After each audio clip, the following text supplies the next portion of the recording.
নমস্কার, আশা করছি সকলেই ভালো আছো। আমি তোমাদের সাথে বিশ্বজিৎ পাল আর তোমরা দেখছো এডুকেশন কোন বাংলা চ্যানেল। আজকের প্রতিদিনের মতনই কিছু কারেন্ট অ্যাফেয়ার্স নিয়ে এসেছি, মানে আজকে উইকলি কারেন্ট অ্যাফেয়ার্স নিয়ে তোমাদের সাথে আলোচনা করবো। মানে গোটা সপ্তাহে যে কারেন্ট অ্যাফেয়ার্সগুলো ছিল সেগুলোকে একসাথে মার্চ করে দিয়ে তোমাদের সামনে নিয়ে এসেছি। তো ফলে কী হবে, যারা প্রতিদিনের কারেন্ট অ্যাফেয়ার্সকে তোমরা ফলো করতে পারোনি, তো তারা এই একটি ভিডিও থেকেই দেখেই উপকৃত হয়ে যাবে। তো অবশ্যই যারা চ্যানেল নতুন আছো তাদের কাছে রিকোয়েস্ট, তোমরা চ্যানেলটিকে সাবস্ক্রাইব করে দেবে এবং পাশে দেওয়া বেল আইকনে গিয়ে অল নোটিফিকেশনে ক্লিক করে দেবে এবং তোমাদের বন্ধুদের সাথেও শেয়ার করে দেবে এবং অবশ্যই একটি লাইক করে দেবে, যাতে তোমাদের এই ছোট্ট ছোট্ট ইনিশিয়েটিভের কারণে আমাদের এই ভিডিও বেশি বেশি লোকের কাছে পৌঁছে যায়। তো চলো কথা না বাড়িয়ে আমরা টপিকে চলে যাচ্ছি। তো দেখো, ফার্স্ট টপিকে কি বলেছিল? ফার্স্ট টপিকে বলেছে যে 15ই জানুয়ারি ইন্ডিয়া আর্মি ডে পালিত হয় প্রতি বছর। দেখো, প্রতি বছর 15ই জানুয়ারি ইন্ডিয়ান আর্মি ডে পালিত হয়, সেটা এবছর 2024-এও সেই একই অনুষ্ঠান পালিত হচ্ছে। তো এখানে সেটাই বলেছে, প্রতি বছর ইন্ডিয়ান আর্মি সেলিব্রেট রিমাইন্ডার করা হয় ভারতকে এবং ভারতের সিটিজেনদের, নাগরিকদের প্রোটেক্ট করার যে প্রোটেক্ট করার জন্য যে আমাদের সেনাবাহিনীদের যে স্যাক্রিফাইস, সেটাকে আরো মনে রাখার জন্য, স্যাক্রিফাইসকে মনে রাখার জন্য এবং তাদেরকে আরো বুস্ট করা, উৎসাহ দেওয়ার জন্য এই দিনটিকে পালন করা হয়। ঠিক আছে, এই দিনটি সেই লেফটেন্যান্ট জেনারেল আমাদের KM চারিপ্পা তার মুভমেন্টকে উদযাপিত করার জন্য এই দিনটিকে পালন করা হয়। কিসের জন্য? From Francis Butcher as the first commander in chief of the Indian army. ভারতীয় আর্মি প্রথম যে কমান্ডার ইন চিফ ছিল ফ্রান্সিস বুচার, তার পরে প্রথম ভারতীয় হিসাবে KM কারিপ্পা, যিনি আমাদের লেফটেন্যান্ট জেনারেল হয়েছেন, পদ নিয়েছেন সেই 15ই জানুয়ারিতেই 1949 সালে। তো সেই দিনটিকেই আমরা 15ই জানুয়ারি ইন্ডিয়ান আর্মি ডে হিসাবে পালন করি, এটা মনে রাখবে। ঠিক আছে, ফ্রান্সিস বুচার, যিনি আমাদের ব্রিটিশ ভারতের last British commander in chief ছিলেন ভারতের। ঠিক আছে, আর এই বছর যে ইন্ডিয়া আর্মি ডে পালিত হচ্ছে সেটা 76তম সংস্করণ, তোমরা মনে রাখবে। ঠিক আছে, আর এটা অবশ্যই লখনৌয়ে অনুষ্ঠিত হচ্ছে। এই অনুষ্ঠান কি করছে? Held outside the national capital for the second time as part of the government of India's initiative to take major movement from the capital to different part of the country। মানে এটা দ্বিতীয়বারের জন্য, এখানে এটাই বলেছে, এটা দ্বিতীয়বারের জন্য আমাদের যে ন্যাশনাল ক্যাপিটাল রয়েছে তার বাইরে অনুষ্ঠিত হচ্ছে। ঠিক আছে, আর এখানে part of the governments of India, সরকার, ভারতের যে সরকার রয়েছে সেটার এই ইভেন্টের অংশ রয়েছে। রাজধানী থেকে দেশের বিভিন্ন স্থানে বড় আন্দোলন নিয়ে যাওয়ার কারণে এখানে বলছে the best marching contingent for this 76th army day parade to be held on January 15, 2024 will be selected using artificial intelligence. এখানে যে আর্মিদের যে প্যারেড অনুষ্ঠিত হয়েছে, সেই প্যারেডের যাবতীয় জিনিসকে পর্যবেক্ষণ করার জন্য, ভালোভাবে নজর রাখার জন্য সেখানে সর্বপ্রথম এখানে আর্টিফিশিয়াল ইন্টেলিজেন্সকে ইউজ করা হয়েছে। প্রথমবারের জন্য আর্টিফিশিয়াল ইন্টেলিজেন্স এখানে ইউজ করা হয়েছে, এটাই বলা হয়েছে। তো আশা করি তোমরা বুঝতে পারলে। এটা তোমরা মেন মনে রাখবে যে ইন্ডিয়ান আর্মি ডে প্রতি বছর 15ই জানুয়ারি অনুষ্ঠিত হয়, আর সেটা আমাদের প্রথম যে লেফটেন্যান্ট জেনারেল KM কারিয়াপ্পা, যিনি প্রথম আমাদের লেফটেন্যান্ট জেনারেল ছিলেন, তিনি প্রথম 15ই জানুয়ারি 1949 সালে এই পদ গ্রহণ করেছিলেন। তো এই দিনটার স্মরণেই এই দিনটিকে ইন্ডিয়ান আর্মি ডে পালন করা হয়। পরবর্তী টপিকে বলেছে Kerala government to launch operation Amrit to control antibiotic abuse in the state. রাজ্যে অ্যান্টিবায়োটিকের ব্যবহার, যে ওষুধ, যে মেডিসিন আমরা গ্রহণ করি, তো সেখানে দেখবে অ্যান্টিবায়োটিক খুব প্রচুর পরিমাণে ইউজ করা হয়। অনেক সময় সাধারণ মানুষরা কি করে, কিছু রোগ ব্যাধিতেই সাধারণ দোকানের থেকে বলেই কি করে অ্যান্টিবায়োটিক নিয়ে এসে খাওয়া শুরু করে দেয়। এর ফলে কি হয়, সেই শরীর সাময়িক হয়তো সেই অ্যান্টিবায়োটিকের কারণে সুস্থ হয়, কিন্তু সেটা দীর্ঘ সময়ের জন্য আমাদের শরীরে ড্যামেজ করতে পারে, শরীরের বিভিন্ন অঙ্গে ড্যামেজে নিয়ে আসতে পারে, ঠিক আছে। যেমন বিভিন্ন ভিতরের অঙ্গ, কিডনি, হার্ট, লাং, এসবের ডিজিজ নিয়ে আসতে পারে। তো মানুষের শরীরের স্বাস্থ্যকে যাতে এই ওষুধ অতিরিক্ত পরিমাণে খাওয়ার ফলে যাতে আরো অসুস্থ না হয়ে পড়ে, সেই দিকে লক্ষ্য রেখেই এরকম একটি ইনিশিয়েটিভ নেওয়া হয়েছে। এবং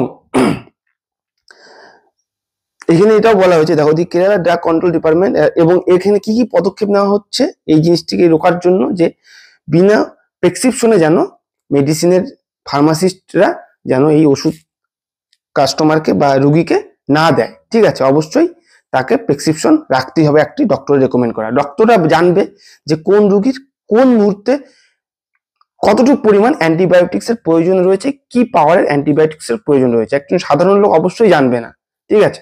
আর অবশ্যই মেডিসিনের দোকানটা কি করবে, তাতে বিজনেস কন্টিনিউ রাখার জন্য, বিজনেসকে রাখার জন্য ওরা তো কখনোই বলবে না যে এটা নেওয়া উচিত নয়। সেই জন্য এটি সরকার অফিসিয়ালি একটি অপারেশন লঞ্চ করেছে, তার নাম কি, অমৃত, এই অ্যান্টিবায়োটিক অ্যাবিউজকে রাজ্যে কন্ট্রোল করার জন্য। এখানে দেখো কি বলেছে ডিপার্টমেন্ট, আমি যা যা বললাম এখানে তাই বলেছে, ভালো করে তা আমরা গুছিয়ে দেখে নিই।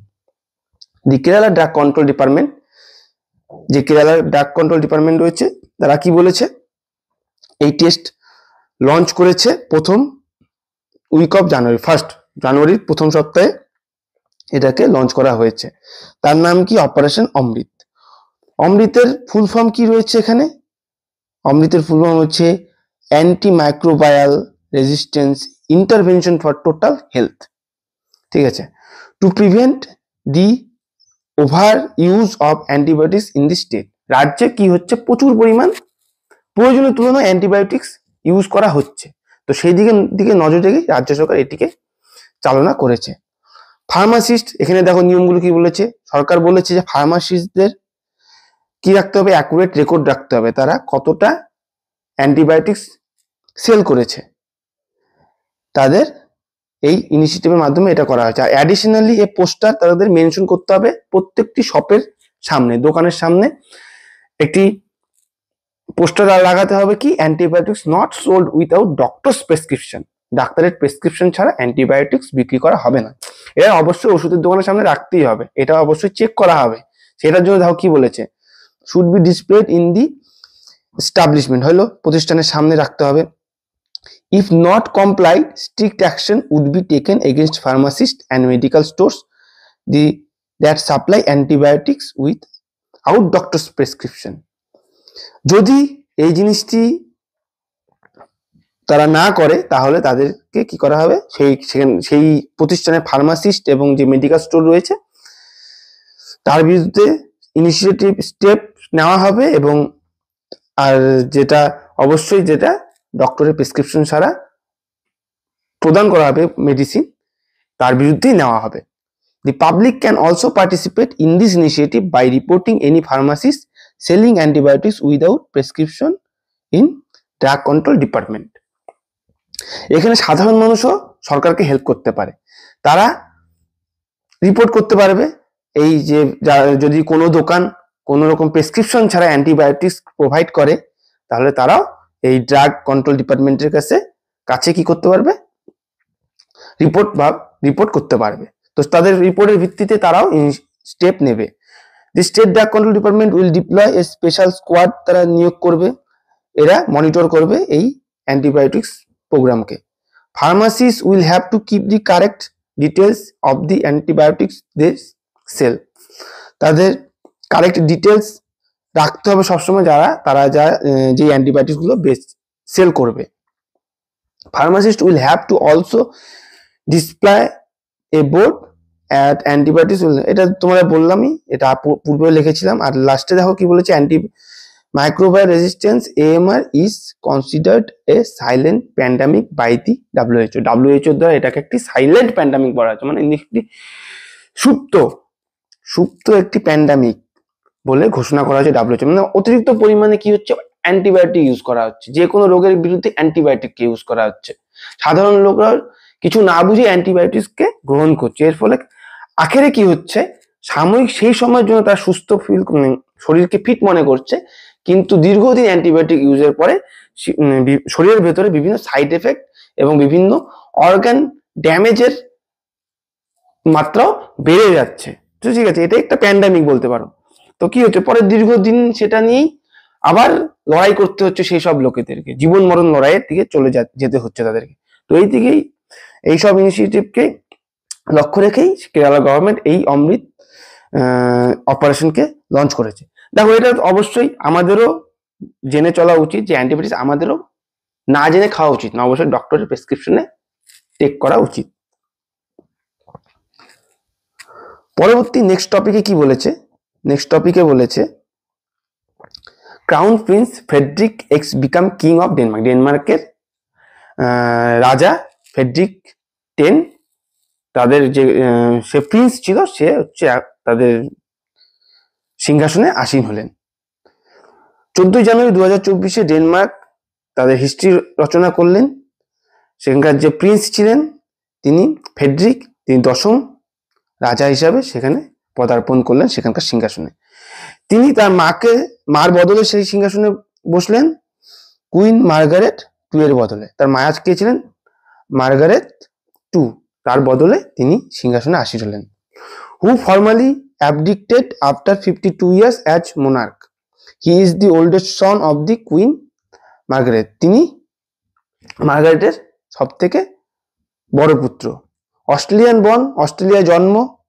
তার ওয়াইফ হচ্ছেন ম্যারি, যিনি first commemorate to become queen of the Denmark. তিনিও, যেহেতু ইনি সেখানকার রাজা, তো তার স্ত্রী অবশ্যই রানী হবে, তিনিও প্রথম রানী হলেন সেই ডেনমার্কের। Margaret 2 is the Europe's longest reigning living monarch. সব থেকে যে তার যে মা ছিলেন, সব থেকে দীর্ঘ সময় পর্যন্ত তিনি সেখানে শাসন চালিয়েছেন। She accepted the throne at the age of 30, মানে 31 বছর বয়সে তার মায়ের যে বাবা ছিলেন তার মৃত্যুর পর তিনি সিংহাসনে আসীন হয়েছিলেন, যার নাম ছিল কিং ফ্রেডরিক্স 9। কুইন মার্গারেট 2, যিনি 1940 সালে জন্মগ্রহণ করেছিলেন এবং 1972 সালে সিংহাসনে আসীন হয়েছিলেন। Denmark has the oldest ruling monarch in Europe, which traced can be found 958 AD।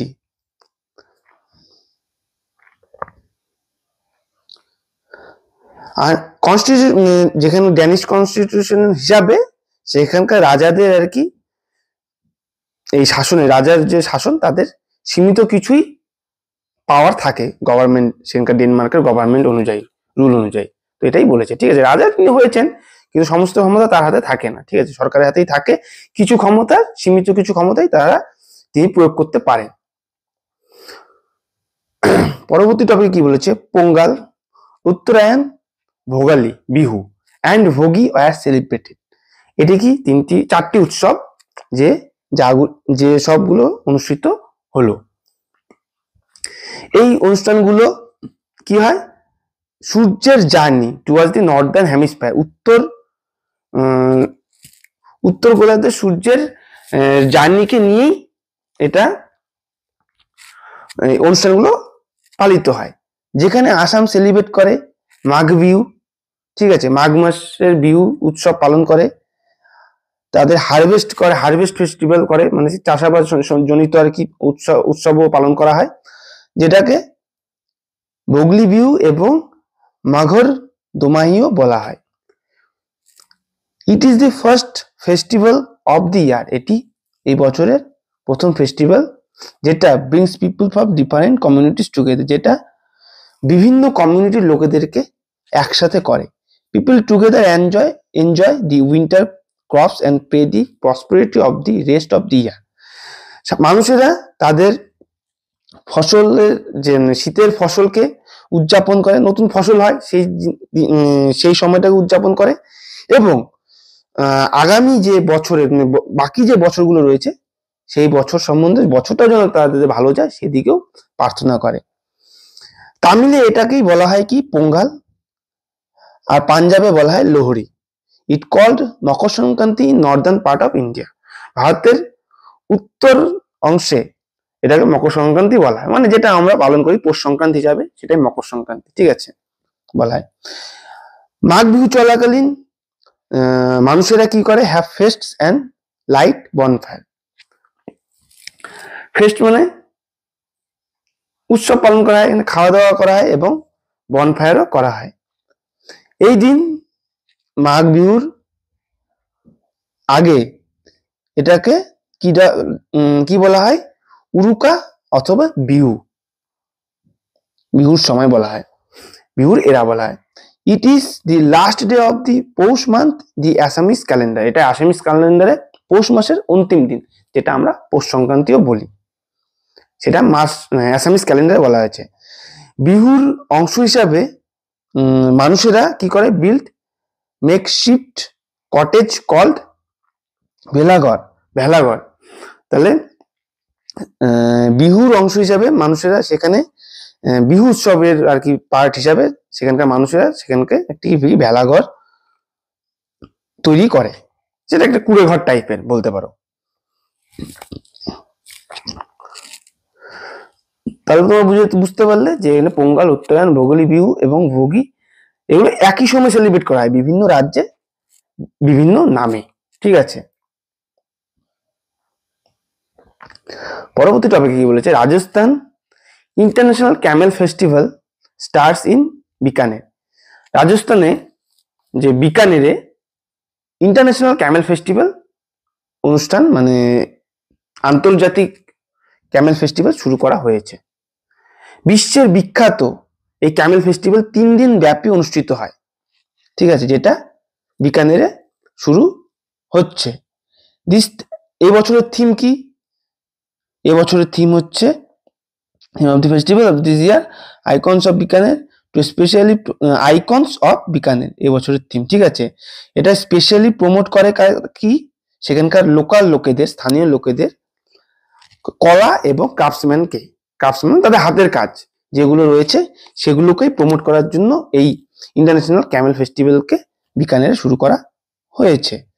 United nation ঘোষণা করেছে যে 2024-এ international year of the camel, এটা কি ইউনাইটেড নেশন ঘোষণা করেছে 2024 বছরটিকে, এটা হচ্ছে ইন্টারন্যাশনাল ইয়ার অফ ক্যামেল।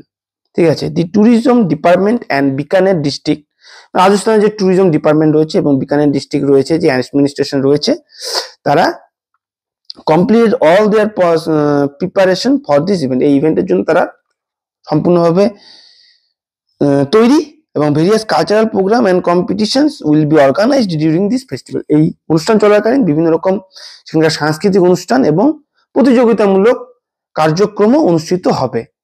এটা also world renowned artist will give spectacular presentation of various arts, এবং বিশ্ববিখ্যাত যারা আর্টিস্ট রয়েছে, শিল্পীরা রয়েছে, তারাও তাদের বিভিন্ন রকম কর্ম, বিভিন্ন রকম কাজ তারা এখানে প্রদর্শন করতে আসবে। দি ফেস্টিভ্যাল সকাল 9টায় শুরু হবে। ঠিক আছে, এখানে কি হেরিটেজ ওয়াক ফর রামপুরা হ্যাভেলাইট বিকাজিকি টাকরি এই স্থানে।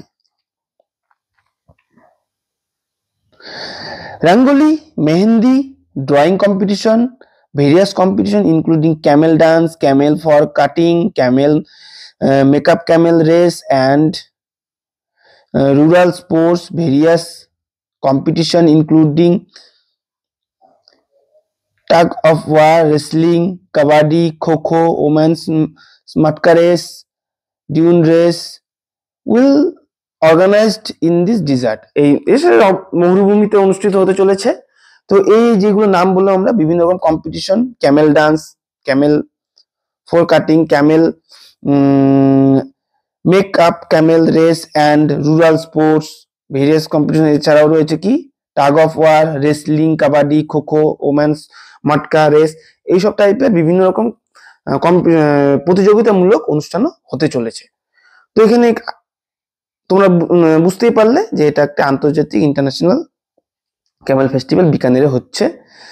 তো এটার তোমরা রাজস্থানের কিছু ইনফরমেশন তোমরা নিয়ে নাও। এখানে কি রয়েছে, এখানকার গভর্নর কে রয়েছে, কালরাজ মিশ্রা। মুখ্যমন্ত্রী রয়েছে ভজনলাল শর্মা, ক্যাপিটাল জয়পুর।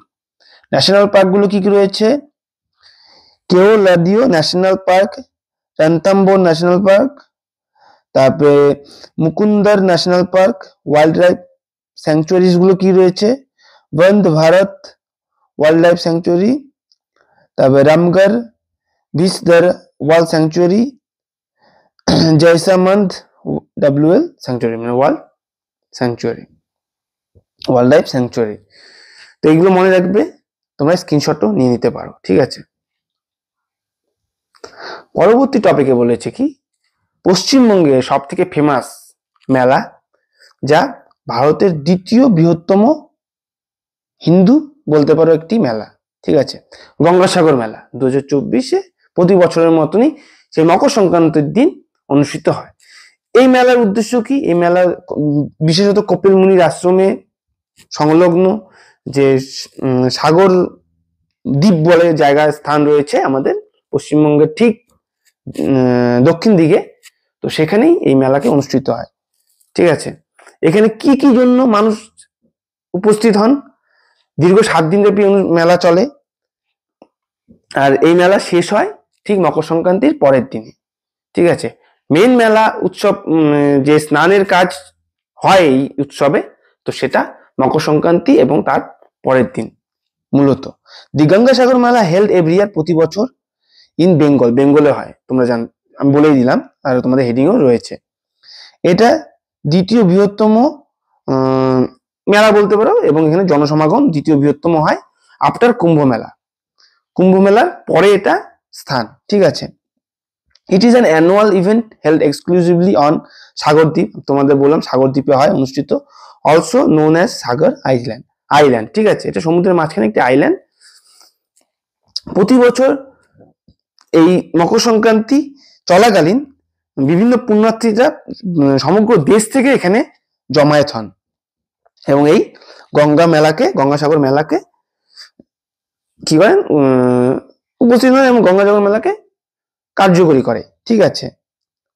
আর এটা অবশ্যই বে অফ বেঙ্গল, যে আমাদের বঙ্গোপসাগর রয়েছে সেখানেই অনুষ্ঠিত হয়, এই বঙ্গোপসাগরে অবস্থিত এই সাগরদ্বীপে অনুষ্ঠিত হয়। এর কপিল মুনি টেম্পল রয়েছে, সেখানে সবাই আর কি প্রার্থনা করেন, এবং এখানেই গভীরভাবে এই উৎসবটিকে পালন করা হয় কপিল মুনির আশ্রমের পার্শ্ববর্তী এলাকাতে, ঠিক আছে। এখানে তোমরা দেখো ম্যাপে আমি দেখাচ্ছি, এটা হচ্ছে আমাদের পশ্চিমবঙ্গের ম্যাপ, ঠিক আছে। তো এই স্থানে রয়েছে সাগরদ্বীপ, তোমরা এখানে দেখতে পাচ্ছ বড় করে সাগরদ্বীপ, ঠিক আছে।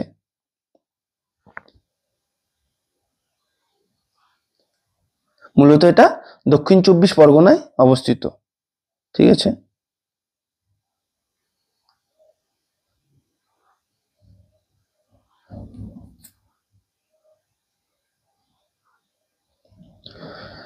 এখানে দেখো কি বলেছে, devotees begins arrives in the first week, এখানে উইক হবে, ঠিক আছে, উইক অফ জানুয়ারির প্রথম সপ্তাহ থেকেই পুণ্যার্থীরা এখানে আসতে থাকে। আর with the Makar Sankranti day during the maximum number of pilgrims, মানে মকর সংক্রান্তির দিনে সব থেকে বেশি পুণ্যার্থী এখানে উপস্থিত হন। আর এই বছর auspicious birth will be taking place January 15 and 16, মানে 15 এবং 16 তারিখে, তোমাদের বললামই এই বছর 15-16 তারিখে এই স্নানটিকে পালন করা হবে বা স্নানটিকে করা হবে।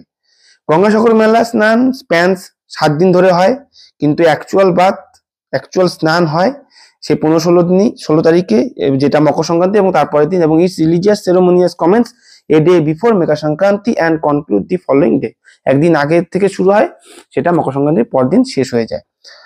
On this auspicious occasion of Makar Sankranti, pilgrims take part in this sacred deep in the way hour of dawn, offering prayers to Lord Surya, the god sun, সূর্য দেবতা, এবং যেটা আমরা সৌর দেবতা বলি, তাকে উদ্দেশ্য করেই এই স্নান করা হয়। এবং যারা পুণ্যার্থীরা রয়েছেন তারা কি করেন, ঠিক সূর্য উদয়ের আগেই সেখানে ডুব দিয়ে সূর্যের কাছে তাদের পাপ ধুয়ে এবং আগামী জীবনকে আরো ভালো রাখার উদ্দেশ্যেই এই স্নান করানো হয়। এবং দেখো এর পরবর্তীকালে the divine immersion is believe to cleanse sins, বললাম তাদের পাপকে ধুয়ে দেওয়ার জন্য, এবং pave the way for the attainment of the moksha, moksha প্রাপ্তির জন্য এবং স্পিরিচুয়াল লিবারেশনের জন্য এই স্নান করা হয়ে থাকে। তাদের এটি একটি উদ্দেশ্য থাকে সমস্ত পুণ্যার্থীরই, তাদের পাপ মোক্ষ এবং স্পিরিচুয়াল লিবারেশনের জন্য। ডিভোটিস অবজার্ভ এ ফাস্ট, তারা উপবাস করেন এবং মহাপূজা করার পর আবার এবং যজ্ঞ করার পর, কপিল মুনির আশ্রমে যজ্ঞ করার পর ভোর 3টে সময়, সকাল 3টে নাগাদ, তারপরে তারা কি করে, জলে ডুব দিতে যান তাদেরকে পাপ থেকে মুক্ত করার জন্য। Hindu from all across India, সমগ্র ভারত থেকে এখানে হিন্দুরা এখানে এই গঙ্গাসাগর মেলাতে উপস্থিত হয় এবং beyond comes and take part in the Gangasagar স্নান, এবং গঙ্গাসাগর স্নানে অংশগ্রহণ করেন। অবশ্য এটা specially popular among people from West Bengal, Bihar, Uttar Pradesh, Maharashtra, Jharkhand এবং উড়িষ্যার মানুষদের জন্যই বিশেষ করে এটা খুব বেশি গুরুত্ব রাখে। ঠিক আছে, আমরা ওয়েস্ট বেঙ্গলে এটা গঙ্গাসাগর মেলা সম্বন্ধে জানলাম যে মেনলি পুণ্যার্থীরা আসে আমাদের মকর সংক্রান্তির দিনটিতে, এই দিনটিতে স্নান করার উদ্দেশ্যে তাদের পাপ মোক্ষ এবং রিজিয়ন স্পিরিচুয়াল অ্যাক্টিভিটি করার জন্য। সব ভালো, এটা মনে রাখবে। এই বছর 15ই জানুয়ারিতে হয়েছে, আর এটা কোথায় হয়, আমাদের ওয়েস্ট বেঙ্গলে দক্ষিণ 24 পরগনাতে। ঠিক আছে, একটি সাগরদ্বীপ বলে আইল্যান্ডে। আমরা এখন পশ্চিমবঙ্গের কিছু বিশেষ ইনফরমেশন আমরা জেনে নেব, কারণ এগুলো এক্সাম পয়েন্ট অফ ভিউ থেকে ইম্পর্টেন্ট হতে পারে। তো এখানে দেখো কি বলছে, গভর্নর কি রয়েছে আমাদের এখন, ভি আনন্দ বোস। চিফ মিনিস্টার আমরা সবাই জানি Mamata Banerjee. Capital Kolkata. National park এখানে কি কি রয়েছে, জলদাপাড়া ন্যাশনাল পার্ক, এটা আমাদের অবশ্যই উত্তরবঙ্গে রয়েছে। সুন্দরবন ন্যাশনাল পার্ক, ওই তোমার সাগর যেখানে গঙ্গা স্নান করতে চাও আর পার্শ্ববর্তী এলাকাতে রয়েছে এটাও। হ্যাঁ, এটা হচ্ছে সিঙ্গুলিলা ন্যাশনাল পার্ক রয়েছে, তারপরে নেওড়া ভ্যালি ন্যাশনাল পার্ক রয়েছে, গরুমারা ন্যাশনাল পার্ক এটা আমাদের উত্তরবঙ্গে, বক্সা ন্যাশনাল পার্ক আমাদের উত্তরবঙ্গে। স্যাংচুয়ারিজ গুলো কি রয়েছে, sanctuaries wild life sanctuary, Lothian island wild life sanctuary, অহনা wild life sanctuary, Sajnekhali wild life sanctuary এবং পখিবিতান স্যাংচুয়ারি। ঠিক আছে, এখানে কিছু স্পেলিং ভুল আছে, এটা ঠিক করে তোমরা বুঝে নিবে। নতুন আবিষ্কৃত প্রজাপতি প্রজাতির যে সাধারণ নাম দেওয়া হয়েছে, হ্যাঁ, সেটা এই মেঘমালাই বলে একটি অঞ্চল রয়েছে, সেই অঞ্চলের নামকরণ ও সেই অঞ্চলের নাম অনুসারেই দেওয়া হয়েছে। তো সেই প্রজাতির নাম কি দেওয়া হয়েছে, এখানে সেই অপশনই দেওয়া হয়েছে, বলা হয়েছে।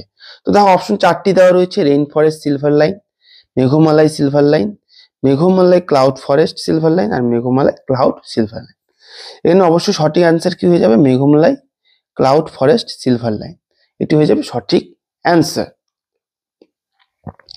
ঠিক আছে, এখানে দেখো এটা হয়ে যাবে সঠিক অ্যান্সার। ডিটেলসে কি বলেছে, এই যে শ্রীভিল্লাপুত্তর মেঘামালাই টাইগার রিজার্ভে এটা ডিসকভার করা হয়েছে, এই প্রজাতিকে পাওয়া গেছে এই শ্রীভিল্লাপুত্তর মেঘমালাই টাইগার রিজার্ভে। গত 33 বছরে প্রজাপতির এই নতুন যে প্রজাতি সেটাকে ফাউন্ড করা হয়েছে, পাওয়া গেছে এই ওয়েস্টার্ন ঘাট পর্বতমালায়, মানে ওয়েস্টার্ন ঘাটে। ঠিক আছে, পশ্চিম ঘাটে এই নতুন পরিচিত যে প্রজাতি, তার নাম এই ক্লাউড মাউন্টেনের নাম অনুসারে রাখা হয়েছে, মেঘমালয়ের নাম অনুসারে। ঠিক আছে, মেঘমালয়ের ইংরেজি অর্থ হচ্ছে ক্লাউড মাউন্টেন। এই প্রজাতি ইউনিক ফিচার্স রয়েছে, যেটা কি ক্যাটার পিলার, যেটা ভেসিয়াস অ্যান্টের দ্বারা আলাদা করা হয়। ঠিক আছে, চিহ্নিত করা হয়, যেটাকে বলা হয় কি ক্রিমেটো ক্যাস্টার রাফ টনি। ঠিক আছে, total number of butterfly western ঘাটে কতটা বৃদ্ধি পেয়েছে, 337, ইনক্রিজ টু 337-এ পেয়েছে বৃদ্ধি, যার মধ্যে 40টি ওয়েস্টার্ন ঘাটেরই প্রজাতি। ঠিক আছে, তো আশা করি তোমরা বুঝতে পারলে। তো এটা যদি প্রশ্ন আসে, নতুন আবিষ্কৃত প্রজাতির নাম কি, মেঘমালাই ক্লাউড ফরেস্ট সিলভার লাইন, যা কি শ্রীভিল্লাপুত্তর উত্তর মেঘমালাই টাইগার রিজার্ভে পাওয়া গেছে, যা কি ওয়েস্টার্ন ঘাটে। ঠিক আছে, তো পরবর্তী টপিকে চলে যাচ্ছি। পরবর্তী টপিকে কি বলেছে, প্রথম দ্বিপাক্ষিক মহড়ার নাম কি যেখানে ভারতীয় ও থাই নৌবাহিনী অংশ নিয়েছিল? এর সঠিক অ্যান্সার হয়ে যাবে কি এক্স আয়ুথিয়া, এটা হয়ে যাবে সঠিক অ্যান্সার। ডিটেলসে আমরা চলে যাচ্ছি, আরেকবার রাউন্ড করে দিচ্ছি, ঠিক আছে, x আয়ুথিয়া।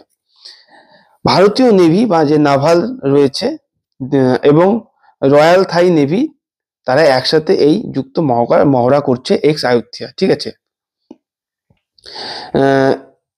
symbolize the significance of two of the oldest cities, দুটি ওল্ডেস্ট সিটিস মধ্যে কারা? অযোধ্যা, যে ভারতের অযোধ্যা এবং থাইল্যান্ডের আয়ুথিয়া, এই দুই পুরনো শহরের মধ্যে সিম্বলাইজ করে মানে চিহ্নিত করে এই মহড়া হচ্ছে।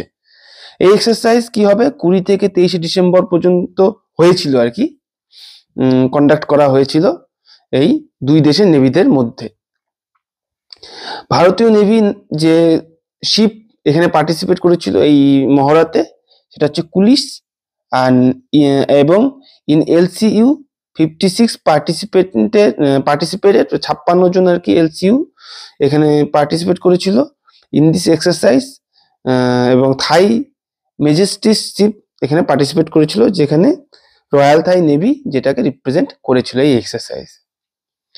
36তম এডিশন এটা, ভারত এবং থাইল্যান্ডের সংযুক্তভাবে এই এক্সারসাইজটি, আর also conducted along with the maiden bilateral exercise, দ্বিপাক্ষিক একটি এক্সারসাইজ। ঠিক আছে, একসাথে করা 36তম এডিশন এটা, তো বোঝা গেল। পরবর্তী টপিকে বলেছে কি দিউ, দমন দিউ আমরা বলি, সেখানে দিউতে অনুষ্ঠিত প্রথম বিচ গেমস সেখানে কোন ভারতীয় রাজ্য সামগ্রিক চ্যাম্পিয়ন হিসেবে আবির্ভূত হয়েছিল? এর অপশন দেওয়া হচ্ছে গোয়া, মহারাষ্ট্র, মধ্যপ্রদেশ নাকি গুজরাট। এর সঠিক অ্যান্সার হয়ে যাবে কি মধ্যপ্রদেশ। মধ্যপ্রদেশ হচ্ছে প্রথম যে দিউতে অনুষ্ঠিত যে বিচ গেম সেখানে ভারতীয় রাজ্যের হিসাবে চ্যাম্পিয়ন হয়ে আবির্ভূত হয়ে এসেছে।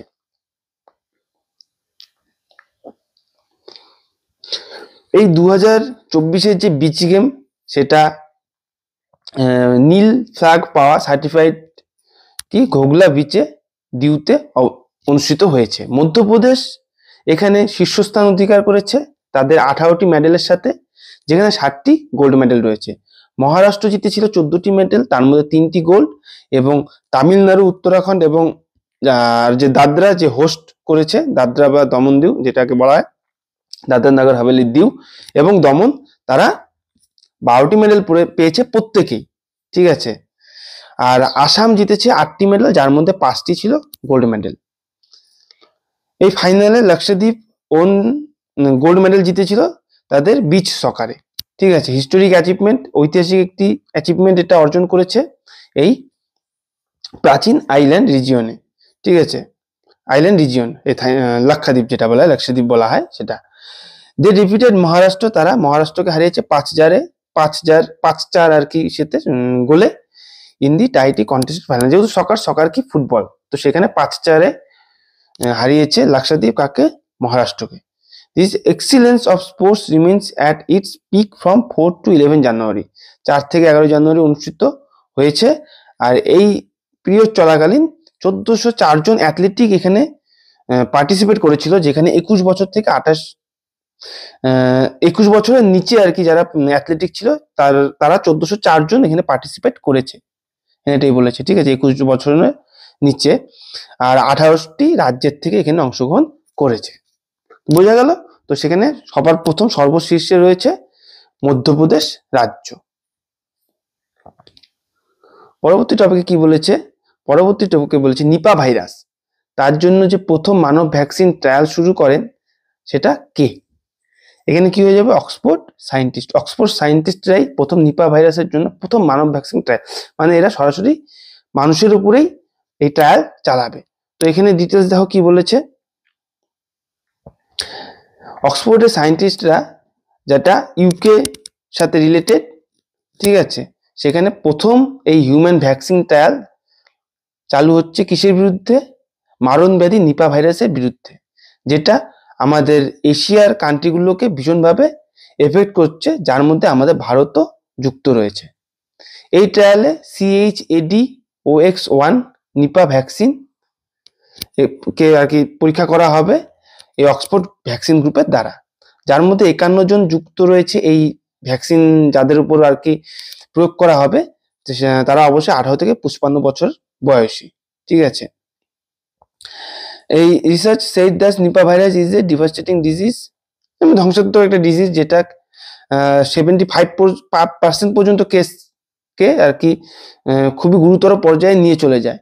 এই নিপা ভাইরাস প্রথম আইডেন্টিফাই করা হয়েছিল 1998 সালে, যা এখন থেকে 25 বছর আগে, মানে 25 বছর হয়ে গেল নিপা ভাইরাস প্রথম ফাইন্ড করা হয়েছিল।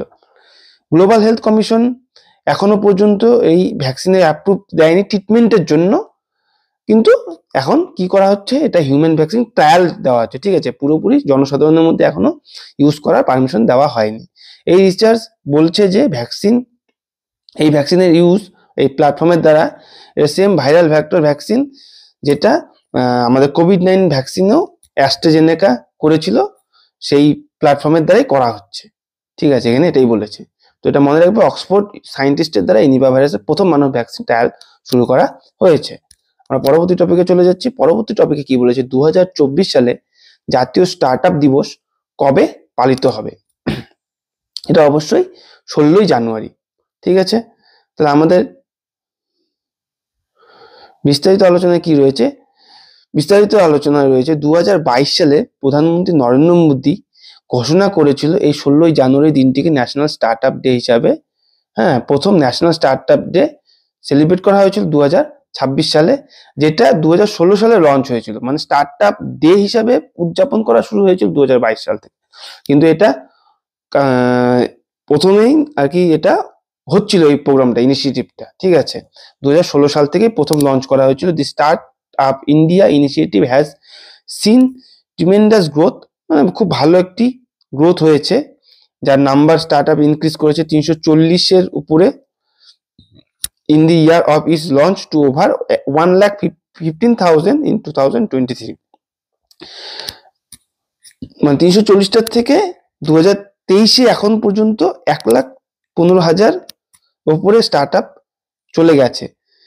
এই ডাটা অনুযায়ী ইনভেস্ট ইন্ডিয়া যে ওয়েবসাইট রয়েছে, সেখানে ইন্ডিয়ার রেকর্ড মোর দ্যান কত 112,718 DPILT, যা রেকগনাইজ স্টার্টআপস, যা 763টি ডিস্ট্রিক্ট অক্টোবরের 2023-এর অক্টোবরেই ক্রস করে গেছে, এটাই বলেছে। ঠিক আছে, তো এটা মনে রাখবে যে স্টার্টআপ দিবস কবে পালিত হয়, এটা মেন কিন্তু 16ই জানুয়ারি। টুকটা বিশাল এখান থেকে আসতে পারে টপিক প্রশ্ন। পরবর্তী টপিকে কি বলেছে দেখো, প্রশ্নে নীতি আয়োগ রিপোর্ট অনুসারে 2012-13 থেকে 2022-23 পর্যন্ত ভারতে কতজন মানুষ বহুমাত্রিক দারিদ্রতা থেকে রক্ষা পেয়েছে? 24.82 crore, এটা অ্যান্সার হয়ে যাবে। ঠিক আছে, সঠিক অ্যান্সার হয়ে যাবে 24.82 crore। উত্তরপ্রদেশ, বিহার, মধ্যপ্রদেশ এই লার্জেস্ট ডিক্লাইনের দিকে রেজিস্টার করেছে। নীতি আয়োগ অনুযায়ী এই আলোচনা পেপারে হয়েছে multi dimensional poverty in India, যে ভারতের যে চতুর্দিক দিয়ে যে পভার্টির যে পার্সেন্টেজ সেটা কমে দাঁড়িয়েছে, যা 2013-14-তে 29.17% ছিল, সেটা গিয়ে দাঁড়িয়েছে 2022-23-এ 11.28%। ঠিক আছে, যেটার সংখ্যা হচ্ছে 24.82 crore। 2.75 crore people came out the multi dimensional poverty every year. প্রতি বছর 2.75 crore লোক সেই পভার্টি লেভেল থেকে বেরিয়ে আসছে, নীতি আয়োগের তথ্য অনুযায়ী এটাই বলা হচ্ছে। ঠিক আছে, তো এটা চতুর্দিক দিয়ে বিচার করা হয়, সেখানকার চলন বলন, তারপরে স্কুল শিক্ষা, খাবার, সব দিক দিয়ে বিচার করে এই তথ্য পেশ করা হয়। ঠিক আছে, তো চলো পরবর্তী টপিকে কি বলেছে। পরবর্তী টপিকে বলেছে সম্প্রতি তাইওয়ানের রাষ্ট্রপতি পদে কে আসীন হলেন বা কে গ্রহণ করেছেন রাষ্ট্রপতি পদ। এখানে অপশন বি অপশন হয়ে যাবে সঠিক অ্যান্সার, উইলিয়াম লাই।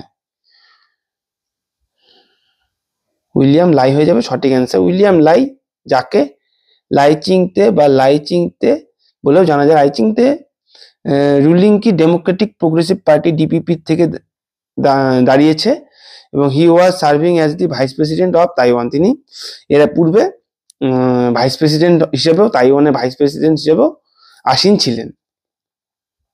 হি competed against two other candidate, যাদের নাম কি? Hou he from the conservative Kuomintang KMT party এবং ফর্মার তাইপেই মেয়র ছিলেন যিনি, সে হচ্ছে কো ওয়েন জে, তিনি তাইওয়ান পিপলস পার্টির থেকে দাঁড়িয়েছেন। তাদের বিরুদ্ধে দাঁড়িয়ে তিনি এবছর এই তাইওয়ানের রাষ্ট্রপতি পদে আসীন হলেন, তাদের সাথে পলিটিক্যালি ইলেক্ট হয়েছেন তাদের বিরুদ্ধে। William Lai was first elected as law maker, তিনি প্রথম 1998 সালে সেখানকার ল মেকার হিসাবে ইলেক্ট হয়েছিলেন, মানে সেখানে বাছাই হয়েছিল, তাকে বাছা হয়েছিল 1998 সালে তাকে ল মেকার হিসাবে, ঠিক আছে। আর তিনি 2010 সালে সেখানকার তাইওয়ানের মেয়রও ছিলেন, তাই এটা মনে রাখবে। পরবর্তী প্রশ্নে কি বলেছে? ভারতের প্রথম ডার্ক স্কাই পার্ক যেখানে স্থাপিত হয়েছে সেই রিজার্ভের নির্দিষ্ট নাম কি? এটা সঠিক অ্যান্সার হয়ে যাবে সি অপশন, পঞ্চ টাইগার রিজার্ভ। ঠিক আছে, এখানে দেখো গির ন্যাশনাল পার্ক, এটা অবশ্যই গির, তোমরা মনে রাখবে গুজরাট, জিজি দিয়ে মনে রাখবে। কাজিরাঙ্গা টাইগার রিজার্ভ, এটা হয়ে যাবে কি? আসাম।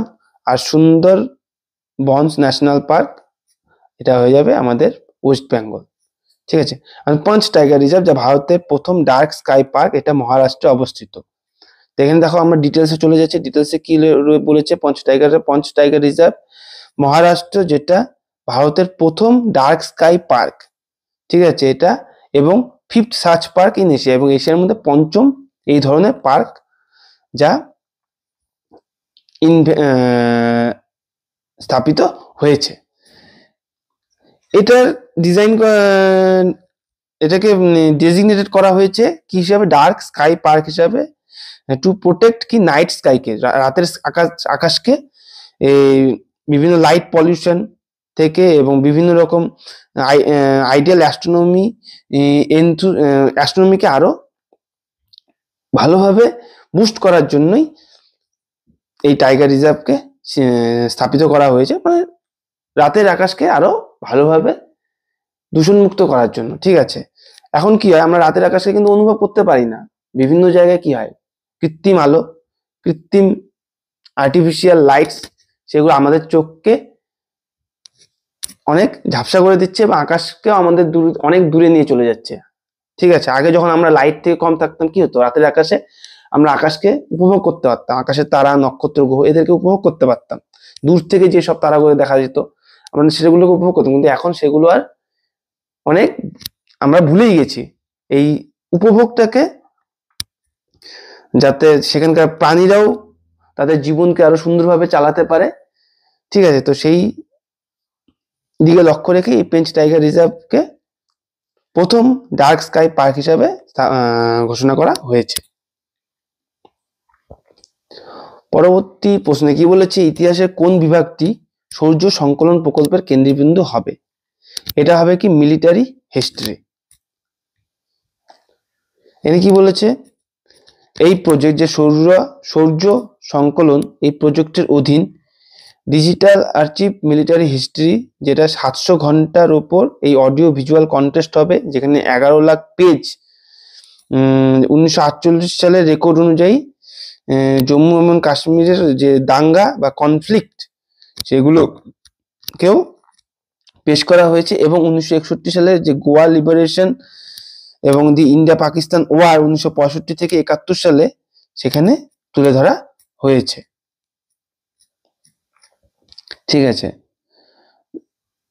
এই initiative has been started as part of the army's effort, আর্মিদের এফোর্টের দ্বারাই এটা শুরু করা হয়েছে, এবং preserve the army's glorious past for prosperity, এবং আর্মিদের যে অবদান, সেই উজ্জ্বল অবদানকে চিরদিন যাতে আমরা মনে রাখতে পারি, এবং তাদেরকে, আর্মিদের যেন তারা তাদের এই দেশের প্রতি যে অবদান সেগুলোকে যেন এভারগ্রিন করে রাখার উদ্দেশ্যেই এই সংকলন প্রকল্প চালু করা হয়েছে, সৌর সংকলন এই বিভাগটি। ঠিক আছে,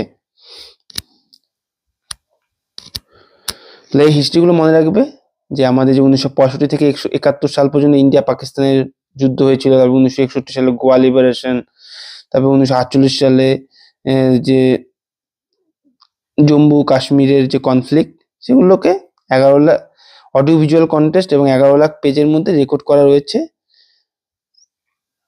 সেটা 700 ঘন্টা। এটাকে সৌর সংকলন বলে ঘোষণা করা হয়েছে। এটা অবশ্যই কি আমাদের ভারতীয় মিলিটারিদের হিস্ট্রি, এটাকেই বলা হয়েছে। ঠিক আছে, এটা মাথায় রাখবে। Sea crisis could increase the oil price in India, মানে রেড সিতে খুব সদ্য ঘটে যাওয়া একটি ইনসিডেন্টের কারণে ধারণা করা হচ্ছে যে ভারতে তেলের যে প্রাইস সেটা কি বাড়তে চলেছে। তো ইনসিডেন্ট কি হয়েছে সেটা আমরা জানবো। হাউতি বলে একটি সংগঠন রয়েছে, যেটা বলতে পারো টেররিস্ট সংগঠন। ঠিক আছে, হাউতি তারা অ্যাটাক করেছে মার্চেন্ট শিপে, মানে রেড সি, তোমরা এখানে দেখতে পাচ্ছ, এখানে রেড সি বলে যে রিজিয়নটা রয়েছে, এখান দিয়ে আমাদের বিশ্ব বাণিজ্য যে ইম্পোর্ট এক্সপোর্ট হয়, তো এটাই মেন রাস্তা। ঠিক আছে, ইউরোপ টু এশিয়ার বিভিন্ন কান্ট্রিতে এই জলপথের মাধ্যমে কানেক্ট করা হয়। তো এই পথ দিয়ে একটি জাহাজ আসছিল এবং সেখানে এই হাউতি কমিউনিটিরা অ্যাটাক করেছে সেই জাহাজে। তো এর ফলে কি হচ্ছে যে যেই অয়েল ইম্পোর্ট হচ্ছিল বিভিন্ন দেশে, সেখানে যেমন ইন্ডিয়ারও ছিল, ইন্ডিয়াও ইম্পোর্ট করে সেই পথেই। তো এখানেই এটাই বলছে যে এখানেই একটা নেগেটিভ ইম্প্যাক্ট পড়তে পারে। এখানে দেখো কি বলছে, Houthi rebels in Yemen have attacked commercial shipping vessels. এখানে ইয়েমেন বলে একটি স্থান রয়েছে। ইয়েমেনের যে হাউতি রেবেলিয়নরা রয়েছে, যারা আর কি এই আন্দোলন করছিল, কি কারণে আন্দোলন করছে আমরা পরে জানবো। তো তারাই এই বাণিজ্যিক যে শিপগুলো রয়েছে তাকে অ্যাটাক করেছে, যারা সেই যে গাজায় যে যুদ্ধ হচ্ছে, গাজা এবং যে তোমাদের কি বলে ইসরায়েলের মধ্যে যে যুদ্ধ ঘটেছে, তো সেখানে গাজার সমর্থনে তারা ইসরায়েলের বিরুদ্ধে একটি প্রতিবাদ জানানোর উদ্দেশ্যেই তারা এই অ্যাটাক করেছে। ঠিক আছে, তো এটা খুবই একটি চিন্তার বিষয় যে এটা একটা গুরুত্বপূর্ণ পথ বিশ্ব বাণিজ্যের জন্য। This attacks war concentrated near the Bab el Mandeb strait. এই স্থানটার নাম বাবু মান্দাল বলে। তো এখানেই তার যে ইয়েমেন বলে স্থান, তো সেই নিকটেই তারা অ্যাটাকটা করেছে। ঠিক আছে, US launch the 4th round of strike Houthis in Yemen. ইয়েমেনে এখন যুক্তরাষ্ট্র কি করছে, আবার অ্যাটাক করা শুরু করে দিয়েছে। তো এখানে বলেছে, এখানে দেখো পরবর্তী, এখানে ভালো করে পরের ম্যাপটাতে তোমরা ভালো করে বুঝতে পারবে।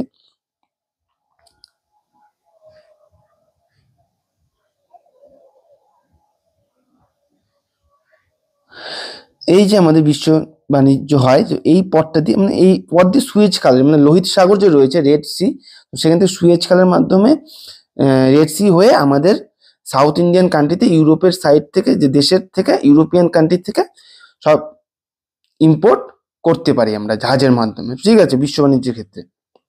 তো এখানে এটাই বলা হয়েছে।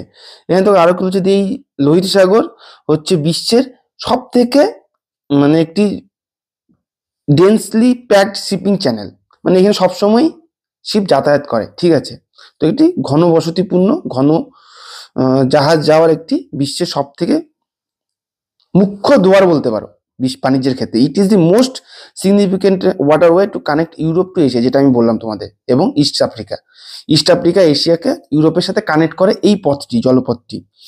12% গ্লোবাল ট্রেড এই লোহিত সাগর দিয়েই হয় এবং প্রতি বছর বিলিয়ন অফ ডলারের বাণিজ্য এই রেড সি দিয়েই ঘটে। ঠিক আছে, তো এটা একটা বিশাল চিন্তার বিষয় যে তারা যদি এখানে অ্যাটাক করে তাহলে আমাদেরও কি হবে, বাণিজ্যে ব্যাঘাত ঘটবে। এবং তারা এই পথ দিয়ে যে ইসরায়েলের কোনো পণ্য জাহাজ বন্ধ করে দিয়েছে, যাওয়াও বন্ধ করে দিয়েছে। তো এখানে তুমি দেখতে পারবে ঠিক এই স্থানটা ইসরায়েল, ঠিক আছে, এই জায়গাটাতে ইসরায়েল এবং গাজা পাশাপাশি রয়েছে। তো এখানে ওরা যুদ্ধ করছে এবং গাজার সমর্থনে এরা এই যে কমিউনিটি, হাউতি কমিউনিটি, তারা এই অ্যাটাকটা করেছে। Houthi militant are formally known as the কি Ansar Allah partisans of God, মানে ভগবানের বলছে, আনসার আল্লাহ বলে ভগবানের পার্টিশনস বলতে বলা হয়েছে। দে আর, তারা বলে আর কি, তারা নিজেদেরকে, দে আর ব্যাকড বাই ইরান, তারা ইরানের দ্বারাও কি, ইরান তাদের সাপোর্ট করছে, মানে ইরানের দ্বারাও তারা অনেক সহায়তা পাচ্ছে, এবং they control the western part of Yemen including the Red Sea coast, এবং তারা রেড সি কোস্টকেও কন্ট্রোল করতে চাচ্ছে। They attacked commercial vessels in the Red Sea, যেটা বললাম, এবং show support for the Palestine militant, Gaza প্যালেস্তিনের যে মিলিটেন্টরা রয়েছে তাদেরকে তারা সাপোর্ট করছে, ঠিক আছে, এই হামাসগুলো, এই হাউতি কমিউনিটির মিলিটেন্টরা। They want to prevent Israel ships from navigation in the Red Sea, যেটা বললাম আমরা, তোমরা এই রেড সি দিয়ে যারা ইসরায়েলি শিপ আসছে তাদেরকে পুরোপুরি তারা বন্ধ করে দিয়েছে, যেখান দিয়ে কোনো বাণিজ্য তারা করতে পারবে না, এই কথাই বলছে। কিন্তু সেটা শুধু সেই দেশের জন্য নয়, আমাদের যে এশিয়ান কান্ট্রি এবং আফ্রিকার যে কান্ট্রিগুলো, তাদের জন্য একটি চিন্তার বিষয় হয়ে দাঁড়িয়েছে। যদি এই পথ দিয়ে না আসতে পারে, এটা অনেক শর্ট হয়ে যায়, তাহলে এদিক দিয়ে আসতে হবে, এই পথ দিয়ে আসতে হবে, তখন খরচ কি হবে, আরো এক্সপেন্সিভ হয়ে যাবে, তো অটোমেটিক্যালি জিনিসের দাম তখন বেড়ে যাবে। তো এটাই বলতে চেয়েছে এখানে। দেখো পরবর্তী টপিকে কি বলেছে, Arunachal Pradesh Pakke Paga hornbill festival gears up for its 9th edition, ঠিক আছে, 9তম এডিশনে অরুণাচল প্রদেশ তাদের পাক্কা পাগা হর্নবিল ফেস্টিভ্যালকে উদযাপন করছে। হর্নবিল বলতে দেখো এই পাখিটার নাম হচ্ছে হর্নবিল। তো এই উৎসবটা মেইনলি কি করছে, পরিবেশে যে পারিপার্শ্বিক পরিবেশের যে অ্যানিমেল রয়েছে, যারা ওয়াইল্ড লাইফ রয়েছে, তাদেরকে